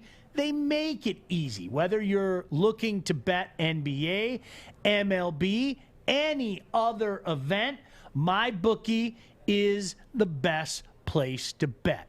And though odds can change, you can take care of business. How about this one, Art? MyBookie, if you bet on Masvidal right now to win a fight, you'll triple your money. That's right, $100 wager would net you $300 in return. If you're going to bet, there's one place to do it, and that's my bookie. But look, you've got to take the initiative. What are you waiting for? Everybody's doing it. All the cool kids are doing it. Sign up now with promo code Woodward to get your first deposit matched up to $1,000. That's promo code Woodward to get a free deposit bonus and start your day off with a W. Bet anything, anytime, anywhere with my bookie. They're letting everybody host Jeopardy as of late. I'm surprised Terry Foster hasn't been asked yet. Maybe he's got an announcement for us next, and Terry Foster will be doing Jeopardy. But we'll talk about not only Aaron Rodgers' performance, but another notable sports figure that's going to be hosting Jeopardy. Stay tuned. Glad you could join us. It's a Monday afternoon right here on Woodward Sports. Bridge Street Exchange, downtown Fenton. I'm trying to find me a shirt. Ooh, look at these swimming shorts. What are you doing over there, Stick? I'm trying to find me a drink. Ooh, look at these bonfire bitters. Ready for summer. Let's go. Terry, where do you fall on the Joe Buck? On the Joe Buck phenomenon? Where do you fall? I hate Joe Buck. Do you really? He's boring. I don't know why he's the broadcaster. I don't get it. He makes the most exciting plays mundane, and that's hard to do. I do not understand for the life of me why they have him calling football games. I don't. For the life of me, I don't understand. I think his delivery is perfect for baseball. I really do. And that's no disrespect against baseball. I love baseball. One man's opinion. I think he's perfect for baseball. I think he should stay with baseball. He is just not good calling a football game. I have no other way to say that. Right. Touchdown, Detroit Lions. And 4:30 left in the first quarter. It's almost like Summerall, right? Right. Sanders. Yeah, but Summerall could pull it off for whatever reason. It's that voice. Gosh, that voice. Yes, let's head to the aquarium. What's up, Fish? If you thought Aaron Rodgers was boring, wait till Joe Buck comes on. Might be the similar stuff. You know what? I want to ask you guys about that because, again, resident old guy, I enjoy Jeopardy. I can't say I watch it every night. I didn't think Aaron was bad. I didn't. But people were killing him. Look, was he good? Well, no offense, I didn't expect Aaron Rodgers to be good. So maybe my but if you're trying out for something, you should be good. Yeah, he wasn't good. Yeah, he wasn't. That's why. He wasn't. He was very dry. I was surprised how dry he was. That's how he is. He's Aaron Rodgers. He's like, da-dum, da-dum, da-dum, da-dum. Like, he's not the brightest person in the room. I thought his reaction, like that first night I was watching, and when that guy wrote, "Why the hell did you kick that field goal?" Oh, that was brilliant. I thought his reaction was funny. That was. But you that didn't was like it. No. Yeah, that was it. No, it was funny. But Joe Buck would be less boring than Aaron Rodgers. At least he's got some professional. He's been on TV and he talks. And wait, you would pick Joe Buck over Aaron Rodgers? Yes. Oof. I would too. Yeah, Joe Buck has professional, experience. Aaron Rodgers doesn't. All he does is sit in front of, "We played well today, and we hope to beat the Detroit Lions next week." That's not enough to be on Jeopardy. Now, who should do Jeopardy? The man who should do every game show, Steve Harvey. He'd be awesome. Absolutely. Here's your man, awesome. Steve Harvey, and we're going to awesome. play a little Jeopardy today. We got two good players, and let them go. Can I admit something? And Terry, I hope you don't hate me for it. I've never hated someone as much as I hate Steve Harvey. Why do you hate Steve Harvey? How do you hate Steve Harvey? He's just a dweeb. Like, it's his stupid mustache. It's the fact that... His mustache is great, dude. I've never, ever in my entire life despised someone as much as I despise Steve Harvey. I can't stand him. Can I say this? I'm going to get Steve Harvey's back here, and I don't know if this changes your opinion of him, okay? In this day and age of so many people taking themselves so very seriously, okay? I appreciate a guy like Steve Harvey. He just doesn't take himself seriously. Right. And He's that, just so some dude. I can laugh with Steve Harvey. I can laugh at Steve Harvey. And you know what? When I work, that, like, I'm not saying that I'm Steve Harvey, but that's how I want to do. Poke fun at me. But we'll poke fun at me together. You know what I mean? I'll be the first guy to poke fun at me even before you have a chance. And that's why I appreciate Steve Harvey. And nobody can grow a mustache like him. I know. I have 2 suggestions. Steve Carell, another Steve. I feel like he would be good on Jeopardy. Or let's just go completely left field. We saw the greatness of how awesome he is in a commentator on the Jake Paul matches. Snoop Dogg. Let's just completely go as far away from professional as we can. Have Snoop Dogg smoking a joint doing it. I would watch Jeopardy. I watched that. What was that show that he hosted that it didn't last long? That when they tried to restart, was it Joker's Wild? Yes, correct. It was like art. It was bad. It was, and I feel the same way. It was like, all right, you add Snoop to anything, and it's going to be. It just didn't work. Snoop would try to outcool himself, and it would fail. That's exactly what happened. Yes, that's exactly what happened. Like if you, how much of that did you watch, Fish? Because you jumped in and said yes immediately. Like I watched that a couple times, and I was like, okay, cool. I know not to check in on this again. I watched a little bit. It was okay. Yeah. Here's what Snoop would do. He would try to make a Corona commercial out of every show. I have the ultimate pick. And actually Twitter's been going crazy about it because he hasn't even gotten his fair share. LeVar Burton from Reading Rainbow. That to me would be like the pinnacle. Like the man's educational, he's entertaining, you know. You give Steve Harvey the Jeopardy, I'm boycotting TV forever. Here's the problem with LeVar Burton. He's too short. So is Tom Cruise, and he's a great actor. You'd Just have to take all the cameras and do like this. go down on him. It's not going to work. You look like somebody's kid doing the show. Kevin said, "Why don't we just get the Paul brothers? They're everywhere else. Yeah, why just go host Jeopardy now? You know who would have been great is Joe's dad, the legendary Jack Buck. Can you imagine Jack doing? Yes, that could work. Terry, that question is wrong. Could you imagine that voice, that delivery? Oh my gosh, it'd be awesome. awesome. Who could pull it off? Former Detroit Lion Nate Burleson. He could pull it off. Oh yeah, yeah. He'd be entertaining his sin doing it as well. Yes. Look at Jack. Gosh, that guy's the best. Oh, I used to love him. What about Torrey Hunter? Who used to play for the Tigers? I'm familiar. He could pull it off. You know, it's funny because I'm trying to figure out, like, if the guys that morphed into sports, if you could just matriculate Hank Stram, that's in honor of you, if you could just matriculate your way over to doing something like that, you know, and sound as confident as Torrey with an I or Nate Burleson sound. Does that make sense? Yeah. You know who I thought they would try to do it, but the people would protest because he's oversaturated. Watts. Yeah. They actually came out with a list. I can go through it of potential replacement, full-time replacements. Do it slow. Ken Jennings, who was I watched it. Yeah. Ken Jennings, Tom Bergeron from America's Funniest Home Videos. No, okay. Betty White. That would be entertaining. I would feel. LeVar Burton's on the list, and Anderson Cooper on the list as well. Anderson Cooper. See, the conservatives would hate that. They wouldn't watch. Do you know what I would worry? I would worry about his smug. That would be Cooper, my. definitely. I would worry about his smug. Yeah. He is smug, and plus he's got Mike Pence hair. I wouldn't like that. What's up, Fish? Speaking of Anderson Cooper, we have some of the guest hosts that are going to be on Jeopardy for the next few weeks. Anderson Cooper is hosting from tonight to April 30th.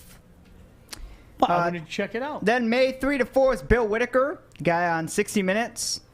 May 17 to 28, Buzzy Cohen. He's a comedian. And then Mayim Bleak. No clue who she is. May 31 to June 11. Oh, she was on. She's on Big Bang Theory. What? Blossom. Oh yeah. She was on that show like 25 years ago. Blossom. No. Why did they? So, and any of those people intrigue you? Those are going to be on Jeopardy for the next 4 to 5 weeks. Out of that entire list, though, how the hell did Joe Buck get a slot? Like, I don't get it. I don't get it. He must be doing something right. Like he's. I mean, obviously he's held in high esteem at Fox, and you kind of see him everywhere. And you know what? I'll reiterate. I think he's really good at baseball. I don't enjoy him otherwise. I just don't. I don't either. But in his defense, if you're doing Major League Baseball and the NFL, how could you not get a slot? Yeah. He's doing something right. I have the ultimate pick. All right. Neil deGrasse Tyson. Anyone? No?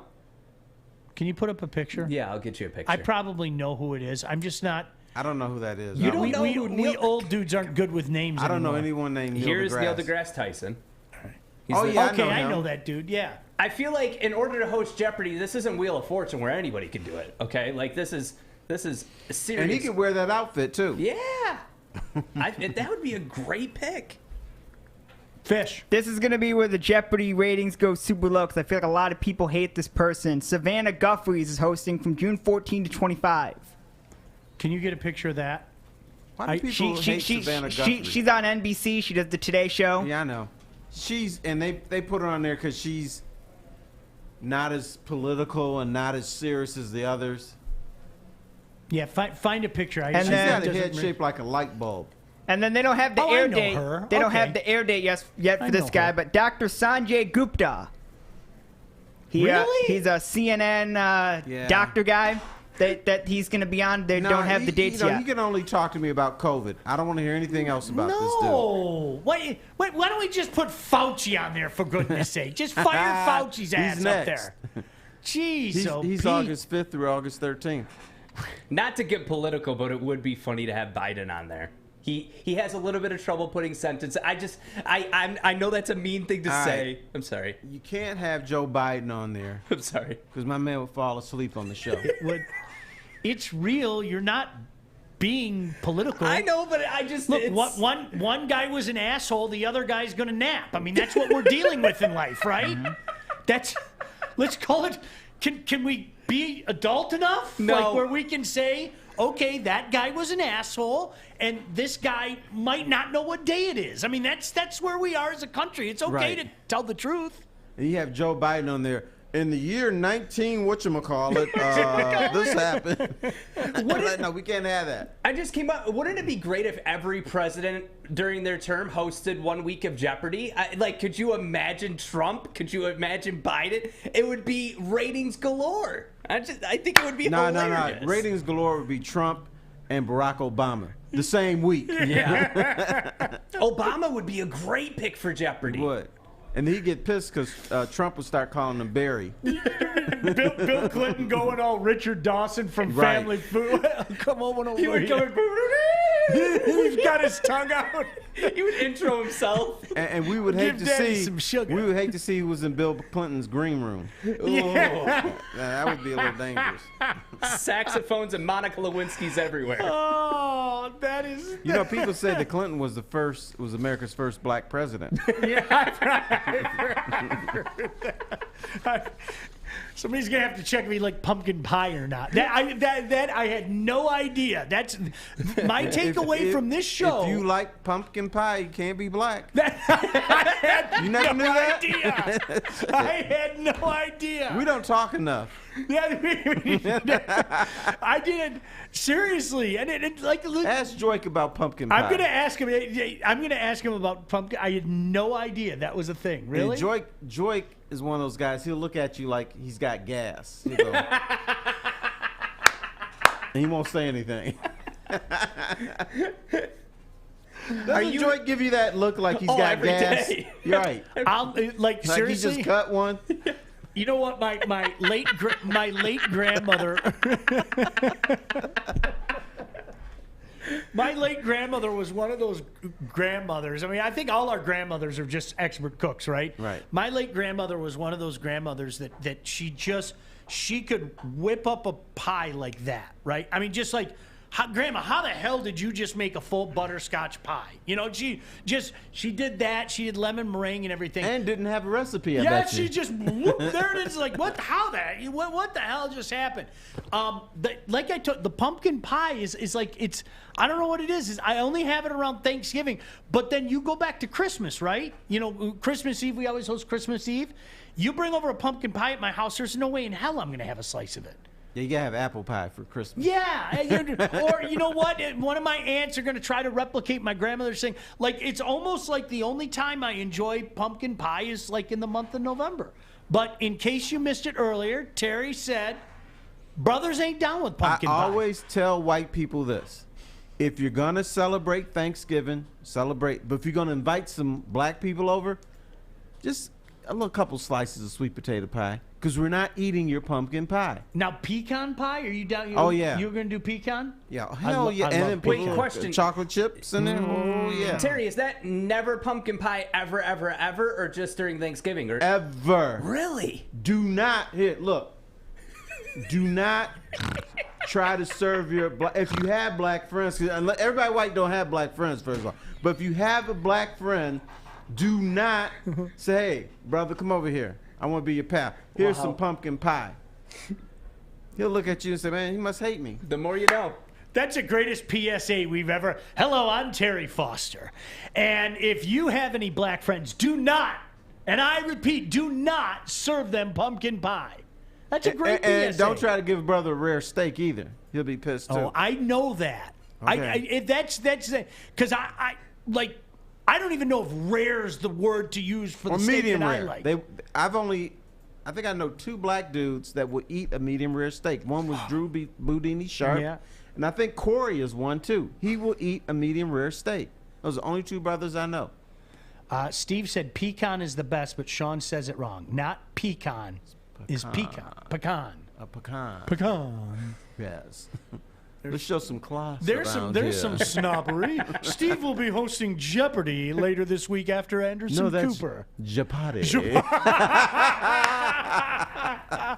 All right, Fish, you got the final word. Sean, would you host Jeopardy? Yes, I'd love it. I love the show. I love the game. Would I suck at it? Absolutely, I would. Listen, that's all the time we have. Terry, always a pleasure, my friend. Thank you, young man. Art, thank you. Fish, thank you. Don't forget, coming up in a couple hours from now, make sure you check out The Hook, 3 o'clock right here, Woodward Sports.